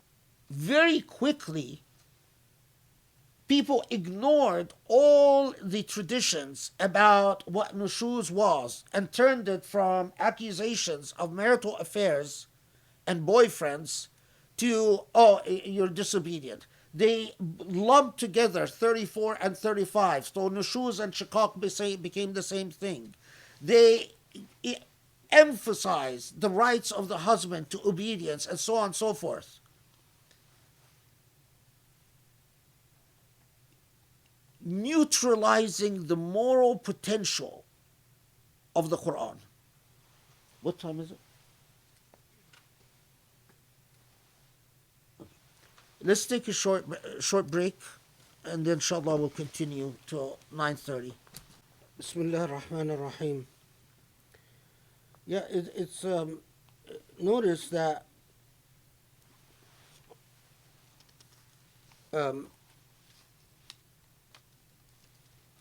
well,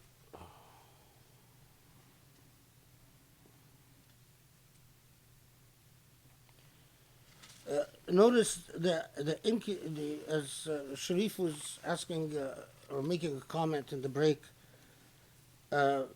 the inconsistency, obviously, between in if as so many interpreters took 34 to mean women must obey, that shiqaq, sorry, nushuz means disobedience, and then just one ayah later in 35 it comes and says, but if there is a dispute, women have the right to an arbiter.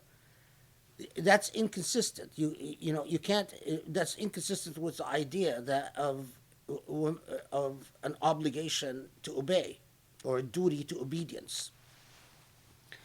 And that's precisely part of it, is that the interpreters in the Islamic tradition, because they were so embedded in the normal institutions of patriarchy and so on, they fudged the difference between nushuz and shiqaq and lumped them together, and ended up in part because the tradition of the Prophet ﷺ himself was so hostile to the idea of violence, spousal violence, which he never used. They ended up having to resort to these sort of discourses about, well, the beating can't be insulting, it can't cause pain. Well, if it's not insulting and if it's not humiliating and it's not going to cause pain, then it becomes sort of comical. It becomes, and that's why it never worked. I mean, in practice, how many people do you think actually express disapproval by taking out a miswak and patting their wife on the shoulder with it? It is what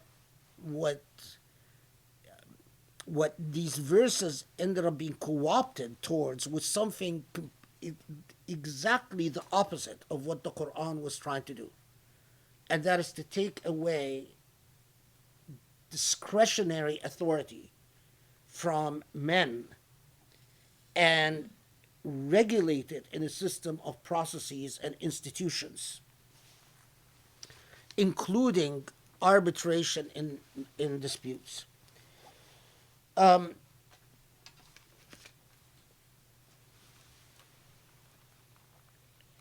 other thing, I forgot one thing. If you go back to verse 33, وَلِكُلٍّ جَعَلْنَا مَوْلًى مِمَّا تَرَكَ الْوَالِدَانُ الْأَقْرَبُونَ. This again, this idea وَالَّذِينَ عَقَدَتْ أَيْمَانُكُمْ, the idea of those that you've pledged your troth. One other thing about verse 33. Verse 33 also abolished a practice that used to exist where families would not just pledge to support each other and inherit and for a share of the inheritance, but they would pledge to give each other support, right or wrong. So even if they were engaged in criminal behavior or they were engaged in unjust behavior, the pledge would still hold. And it is widely accepted that 33 abolished any pledges. So if the pledge was to commit act of injustice or criminal activity, it was overruled. That by the terms of 33, when it says that give each its due share, that this was taken to mean that if the pledge was to commit injustice, then it was overruled. So as they say, فَآتُوهُنَّ نَصِيبَهُم مِّنَ النَّصْرِ بِالْحَقِّ. is as the interpretation would go, that فَأَتُوهُنَّ نَصِيبَهُمْ فِي النَّصْرِ بِالْحَقِّ, according to justice, according to truth. Okay. Oh, I forgot one other thing. What's so remarkable, this is actually an important point. It's a good thing, alhamdulillah, that I remembered it. What's so remarkable is so many Quranic interpretations, while they read 34 as to give discretion to the husband to advise, then abstain from marital relations, and then to use violence, they came and said that 35, when it says, so send an arbiter on her behalf and an arbiter on his behalf in case of disagreement, that 35, al-mukhatab fi dhalika al-imam, that 35 is actually addressed not to the couples as individuals, but is addressed to the state. So, go back, and so what they were saying is 34 doesn't involve the judicial process, according to the traditional interpretation. But 35, where the woman requests an arbiter and the husband requests an arbiter that solves the dispute, that is addressed to the state. And they pointed to evidence that several situations where a husband and wife would go and complain to Umar ibn Khattab when he was caliph, and he would appoint an arbiter, and so on and so forth. But you can't have it this way. Either 34, if you're going to say 35 is addressed to the state, it involves an official process, an institutional process, then you also have to concede that 34 addresses itself to an institutional process. You can't say 34 is addressed to the private discretion of husbands, and then 35 is addressed to an institutional process. But again, this is just evidence of how interpretation, when it is anchored in cultural assumptions and cultural practices, can go so wrong, can actually completely miss the boat.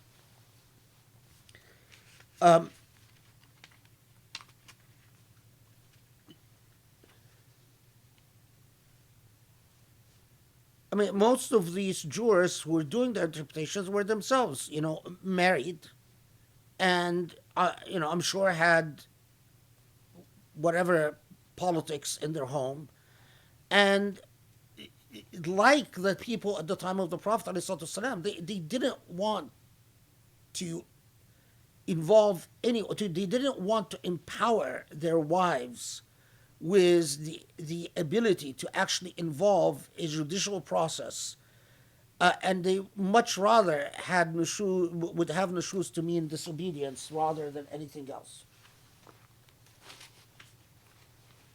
Okay.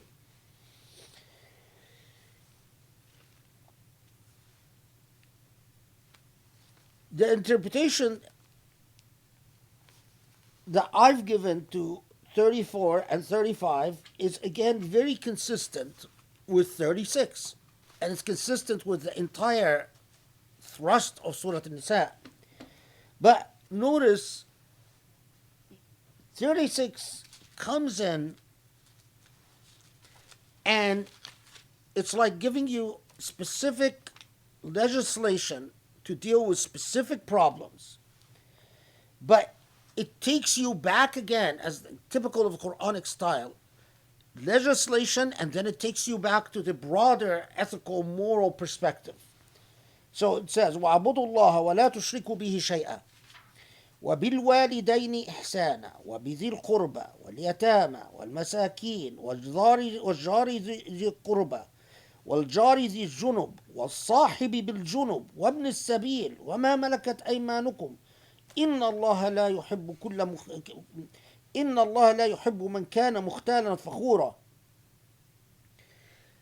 So after these various engagements about dependents, about orphans, about wives, about disputes, then it takes a step back and reminds you, worship Allah, وَلَا تُشْرِكُوا بِهِ شَيْءٍ. This critical issue of shirk, as we will see later on Surah Nisa again.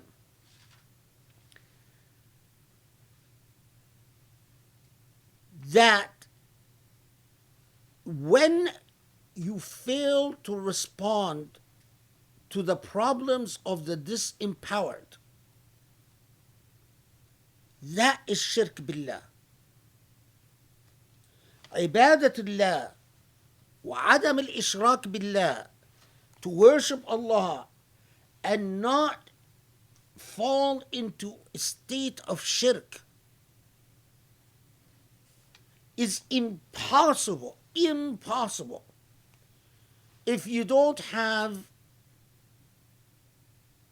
what is the precondition for ihsan.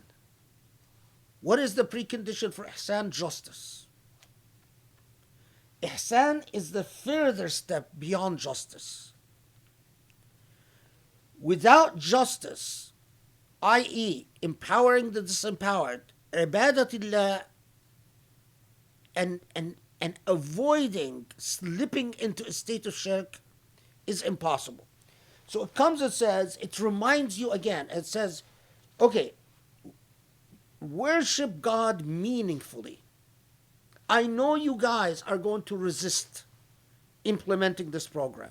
I know you're going to have a hard time with following what it's saying. But this is not about you. This is about ibadatillah and adam shirk billah. What we were talking about earlier. If you don't use what Allah has given you for Allah's objectives, you are engaged in kufr. And you want the general moral anchor for this? Well, the general moral anchor is ihsan. Ihsan towards who?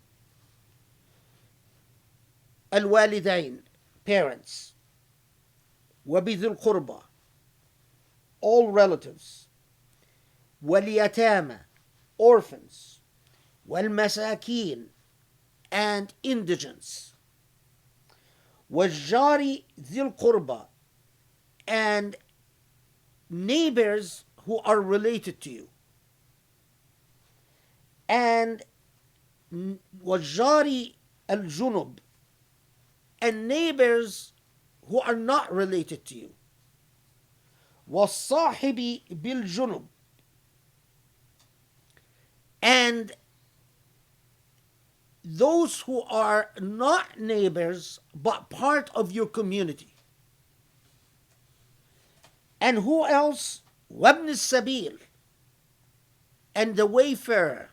What I said are refugees, the displaced, the people who've lost their homes or had to move their homes, and you find them in your community in need of help. وَمَا مَلَكَتْ أَيْمَانُكُمْ, and who your right hands possess, meaning those who are dependent on you, whether they are servant status, slave status, whoever is dependent on you. وَمَا مَلَكَتْ أَيْمَانُكُمْ. And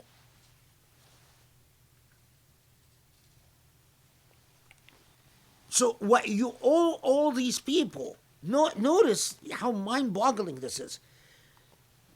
You owe your parents ihsan in the same way that you owe ihsan to all these other categories. So, can I be a jerk to someone who is dependent on me, to hired help, for instance, or like a case that of these an Egyptian family that was being prosecuted in California for the way they treated a girl that was serving them, a servant in their home, that they brought along from Egypt. Well, this is how remote we are from the Quran, because the Quran says the ihsan that you owe this dependent in your family is like the ihsan you owe your parents and you owe your relatives. But it is also like the ihsan that you owe orphans in society, you owe indigents in society, you owe neighbors in society. And then it comes and says, if you are incapable of giving this ihsan to these categories of people, then you are a mukhtal fakhur. Then your problem is your ego. You have an ego problem. For whatever reason, you can't get over yourself. For whatever reason, you think your ego takes precedence over your moral obligation towards all these categories.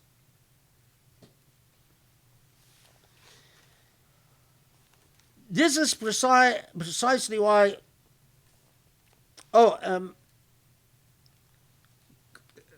Couple of points, other points about 36. The Prophet ﷺ, in commenting about 36, because people understood that the heavy weight of what Surah Nisa was saying, as I noted earlier. And they come and they ask the Prophet ﷺ, and the Prophet says to them, الساعي على الأرملة والمساكين كالمجاهد في سبيل الله. People understand that if you help a widow, you serve a widow, you serve the indigent, you are like a person who is engaging in jihad. You have the status of a mujahid. Jihad is not just about going and fighting battles. It is about living a righteous, moral life in society. Of course, you find a lot written about 36 because of its moral impact and its effect on. Among the most interesting things I've read is that the expression as-sahib bil-junub, that this is now, as I said, members of your community. But in the interpretive tradition, meaning theologians and jurists, said that it includes members, and it includes people that belong to your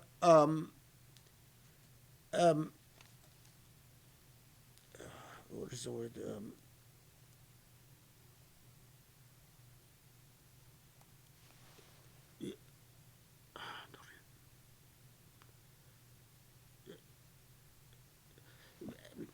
Arbab al-Sana'a, or so in other words, people who belong within your circle of business or your guild. So it would include, if you're a fisherman, the guild of fishermen that you deal with. It would include, if you're a scholar, the guild of scholars that you deal with. So the extension of ihsan is like circles that overlap. And the other very interesting thing that I've read is that this expression ما ملكت أيمانكم, which, as I said, includes anyone who is dependent on you. In a considerable number of scholars said that this includes animals that rely on you for their caretaking. That what you owe these animals is not just justice, but ihsan. So why can't you mistreat your dog or your cat? Because Allah commands you not to just treat them well, but to treat them beautifully.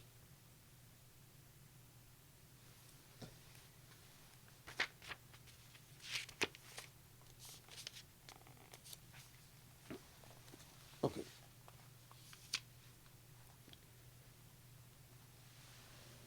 And then notice 37 الذين يبخلون ويأمرون الناس بالبخل ويكتمون ما آتاهم الله من فضله واعتدنا للكافرين عذابا مهينا والذين ينفقون أموالهم رئاء الناس ولا يؤمنون بالله ولا باليوم الآخر ومن يكن الشيطان له قرينا فساء قرينا. This is 37 and 38. Now 39 وماذا عليهم لو آمنوا بالله واليوم الآخر وانفقوا مما رزقهم الله وكان الله بهم عليما. From 37, 38 and 39,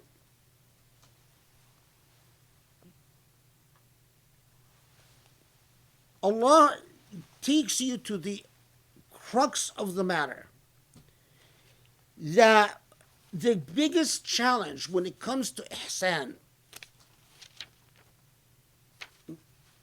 the further away we get from the circle of blood. So you might not be stingy with your parents. You might even not be stingy with your relatives.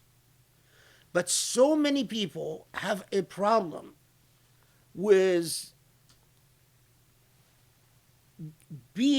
fulfilling the state of ihsan when it comes to spending financially, not just when it comes to blood relatives, but when it comes to the categories of the orphans, the indigents, the wayfarer, the refugee, when it comes to neighbors, members of a guild, members of a neighborhood.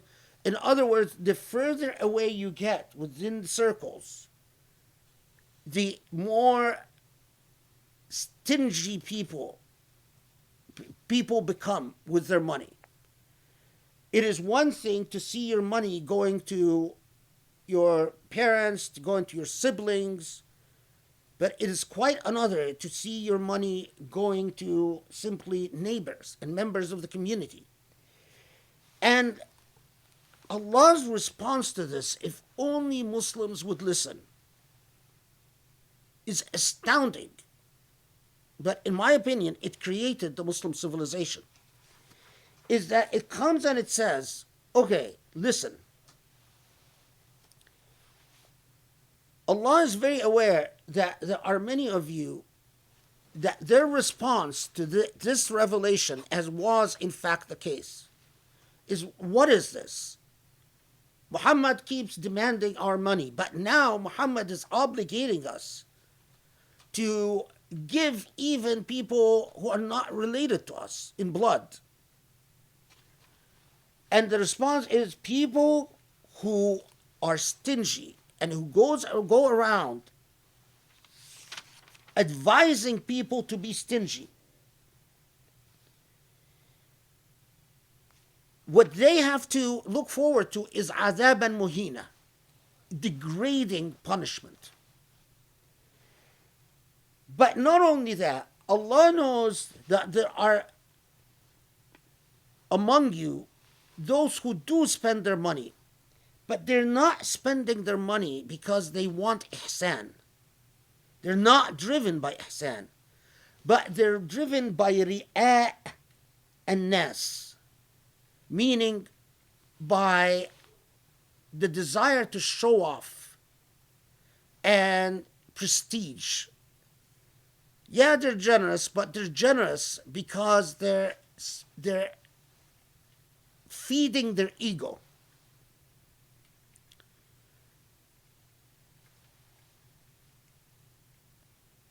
Both of these people.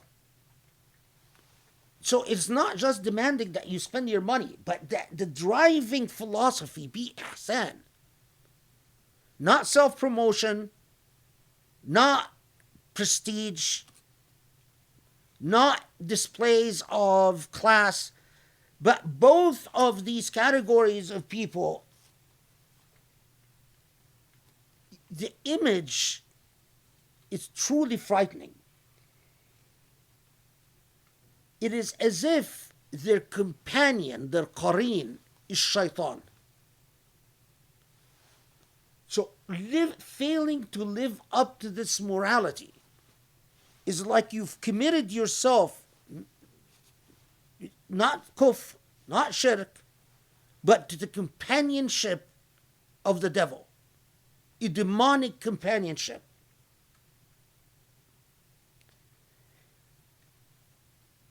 And then Allah comes back and says, this is the meaning of 39. If you understand this, that when you hold on to your money and you say it's not my problem, I have priorities, and the priority is myself and whoever I care about. If you understood that, we talk about demonic possession. If you understood that in effect, you are buying the companionship of the demonic. You want to call it, it's as if you're inviting possession? Call it, you're inviting possession. If you only understood this, وَمَاذَا عَلَيْهِمْ لَوْ آمَنُوا بِاللَّهِ, wouldn't it be the most logical thing? Wouldn't it be the case that you wouldn't need much exhortation to, in fact, spend the way Allah tells you to spend? This is why at the beginning of the halaqah, I opened the way I opened today, because I knew that this was coming.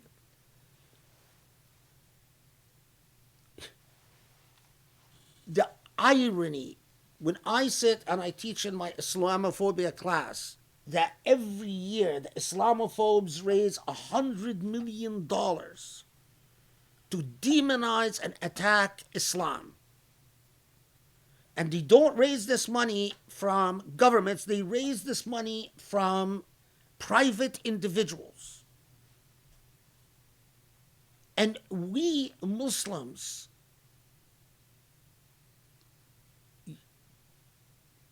can't get any moral project, not even the Quran, properly funded. And then, the number of Muslims that, when you look at their lives, their private lives, and it's a mess, plagued by problems, social problems, problems in business, problems with children, and it never dawns on them that what is missing, the reason they don't have the type of life that, easily feeds children into a upward trajectory of success upon success, is that they don't have barakah. There's no barakah in their life. And it doesn't dawn on them that they have no barakah because shaitan is their companion. And it is them that invited shaitan as their companion, because they ignored Allah's book.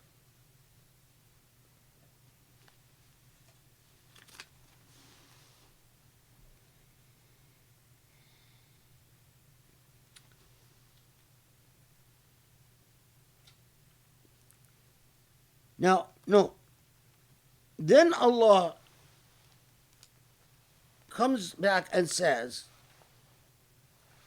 إِنَّ اللَّهَ لَا يَظْلِمُ مِثْقَالَ ذَرَّةٍ.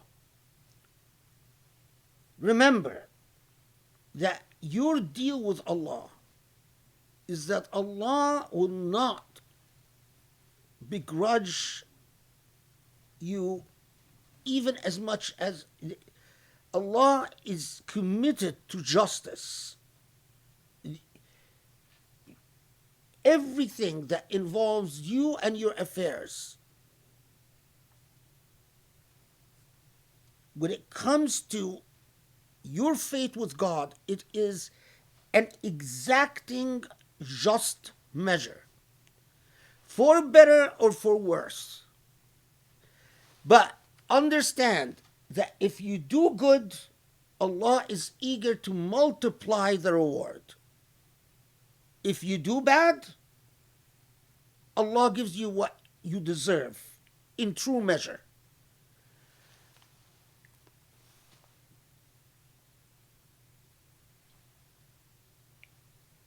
A life that is anchored in the understanding of objective and purpose. But then there is this objective and purpose of personal justice, the inevitability of personal accountability and personal justice. But then Allah reminds us of the covenant. فكيف إذا جئنا من كل أمة بشهيد وجئنا بك على هؤلاء شهيدا. فكيف, it's like an exclamatory form. How about,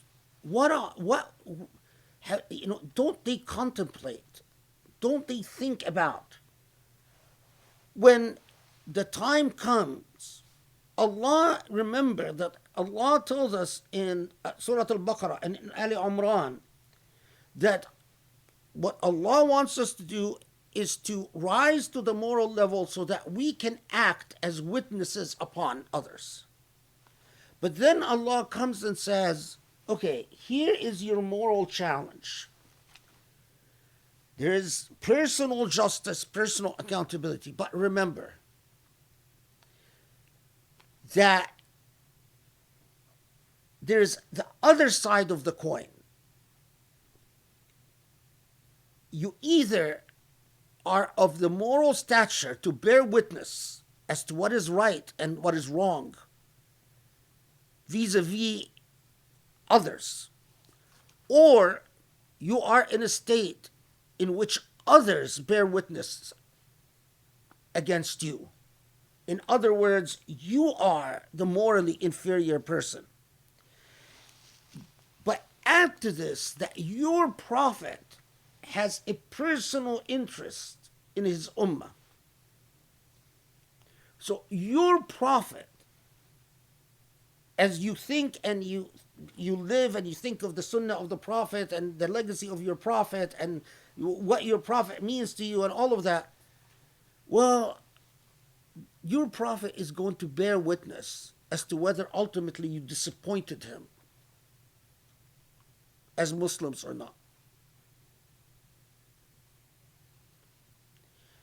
This is why at the beginning of the halaqah I reminded you when the prophet comes in the hereafter and says, God, my people have ignored the Quran. اتخذوا هذا القرآن مهجورا.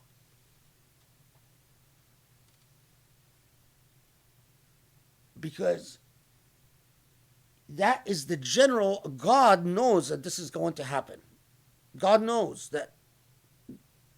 But you personally, are you going to be in the camp of those who've ignored the Quran, abandoned the Quran, or in the camp of those where the Prophet actually says, you're not among those who abandoned the Quran, who ignored the Quran?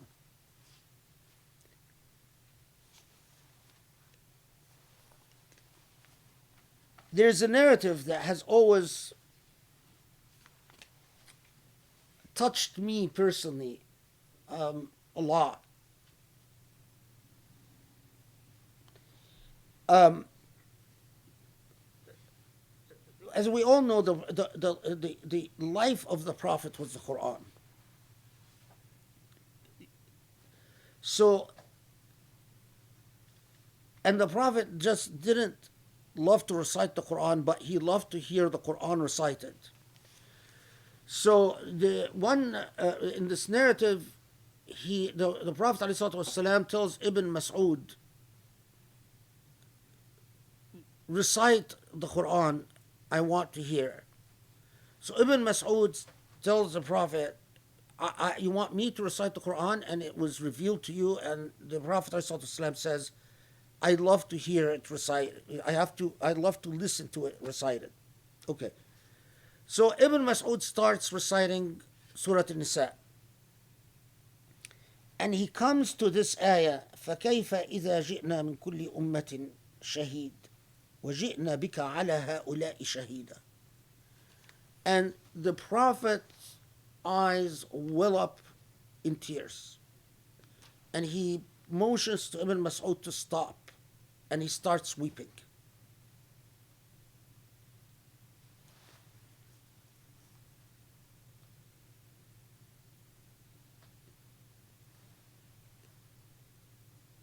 And Ibn Mas'ud didn't,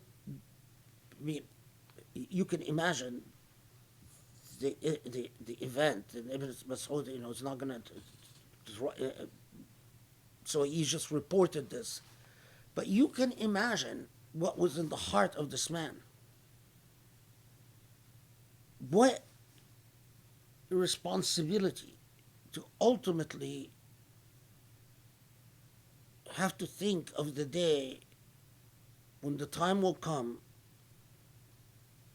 he will have to confront the reality of who or how many of his ummah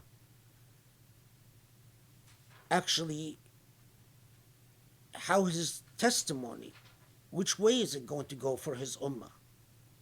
How much of his ummah is going to disappoint and how much of his ummah is not going to disappoint?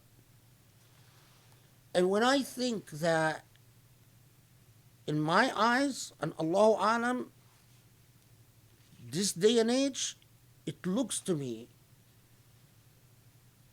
like most Muslims fall in the category of munafiqun. There's no sugarcoating it. And then I just have the image of the Prophet weeping when Ibn Mas'ud reaches this ayah.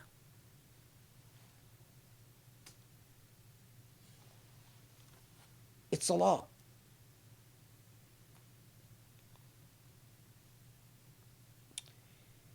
And especially when Allah tells us, يَوْمَئِذٍ يود الذين كفروا وعصوا الرسول لو تسوى بهم الأرض ولا يكتمون الله حديثا. That this day that the Prophet wept about, on this day, those who did not follow the path of the Prophet, i.e. the moral message that Surah Nisa is now charging them with, will wish that the entire earth would just collapse upon them. In other words, they would wish they would just vanish, but not meet their accountability and the responsibility. In other words, not actually be the object of the Prophet's testimony.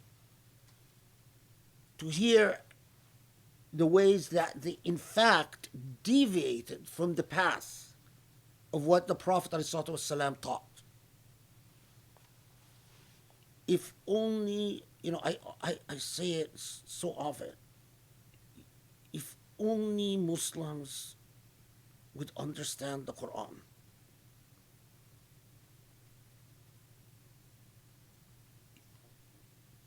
can you believe this message?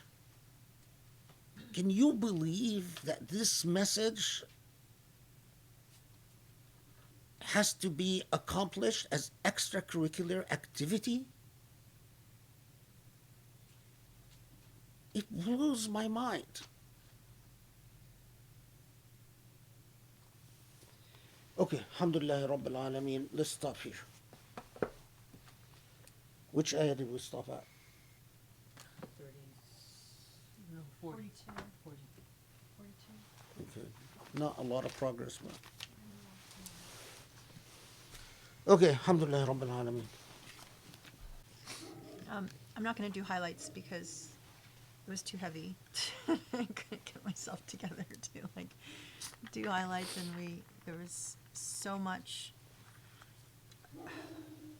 I mean, even just the beating verse, just covering that and giving people a window into what's different. Like, I was recently invited, I'm going to be doing a conversation with someone about conversion, but I was trying to tell them what we're doing here, and one question that she wanted to ask me is what's different about this approach that you're doing with the Quran than any other one that's out there? And can you give me an example of something that struck you? And I was thinking, I don't know, but this is actually a perfect example, because the beating verse is such a, people think they you know, it's like the underbelly, it's like the Achilles heel. And then when you hear this approach, it's, what can you say? It's like reasonable, rational, beautiful, you know, it empowers the disempowered. It creates a desire for an institutional process where society can weigh in and come up with, you know, a way of dealing with people with dignity and empowerment. I mean, there's just so much to be said in just this one treatment of this one verse. And this is, I mean, it's a key to everything that you're presenting here that is so powerful and so revolutionary. And it is so sad. I guess I just, you know, we're all feeling a lot of heaviness from like the beginning of what you said. And I know, like, the one thing that really continues to bother me, anyone who's on social media, I'm sure, sees this, but the people that are put forward as like the Muslim leaders on social media, the people that are at ICNA and ISNA and speaking out, and they're organizing these trips to Hajj. And people get so excited about, oh, we're going to go to Hajj, we're going to, you know, join us, we have a few more spaces left, anyone wants to come. And it just kills me. Like, you know, I want to write on a comment, are you okay that your money is going to go support the bombing of children in Yemen? You're okay with supporting this structure? And then I think, should I? Shouldn't I? Should I say something? And then, you know, what's the point, right? Because, but then I feel like, well, no, maybe I should say something. And I don't know, maybe this is a question I can ask some other time. But if it just starts with us as individuals refusing, I mean, I have friends that, you know, should know better and won't even engage me on this topic of, should we or should we not go to Hajj with the Saudis? The way, I mean, they will openly say, yeah, things suck right now, and we know Saudi is this, that, and the other thing. Oh, and by the way, did I tell you we're going to Hajj next month? You know, and like, what do you do with that? And because people are like, well, this is my, you know, this is my one of the pillars, we have to fulfill it. But it just, again, like, I think it just starts with us as individuals saying, no, I am not going to spend my money to support the Saudis. How much, you know, they make so much profit off of this. And know that my money is going to support all of the stuff that the Saudis are doing. How? How can you segment it? And maybe that's just the beginning, is to understand that Islam cannot be segmented, and judgment, you know, justice can't be. But it's halaqas like this, it's learning like this, that I think can change the way people feel about their faith, and that can bring it, again, like I was saying, as you know, unifies it as part of you as a whole body, not, you know, even just if individually we are not thinking of our tradition in a very segmented, compartmentalized, you know, way. Maybe that will start the change, and we can act, you know, without this schizophrenia that I think so many Muslims, you know, suffer from. So, alhamdulillah, thank you so much again for this incredible session. I am so excited for, I'm so sorry. You guys don't realize, I mean, we moved from 2 halakas to 1 halakha a week. We thought that life was really crazy when we were doing 2 halakas a week. We drop back to 1 and life has quadrupled. I don't know. It's gotten so much more intense and so much more busy because of the demands of the secular world that it's, you can't help but be resentful. You cannot help but be resentful because when you sit and you listen and you learn here, this is what the sheikh should be doing 24/7. He just should be focused on the Quran. Other people can do all that other stuff, but we can't. We're not there. We can't do it. So it is frustrating. But alhamdulillah, I mean, what Allah wills, I'm grateful that we have this opportunity to gather at least once a week. And inshallah, after this semester, inshallah, we'll be able to go back to more sessions, inshallah, at least for the break. So, but thank you so much. And thank you for being with us. May Allah bless the people who are here, people who are watching. And inshallah, look forward to seeing you next week, inshallah, for another continuing session. Take care. Have a wonderful week. Assalamu alaikum. Assalamu alaikum.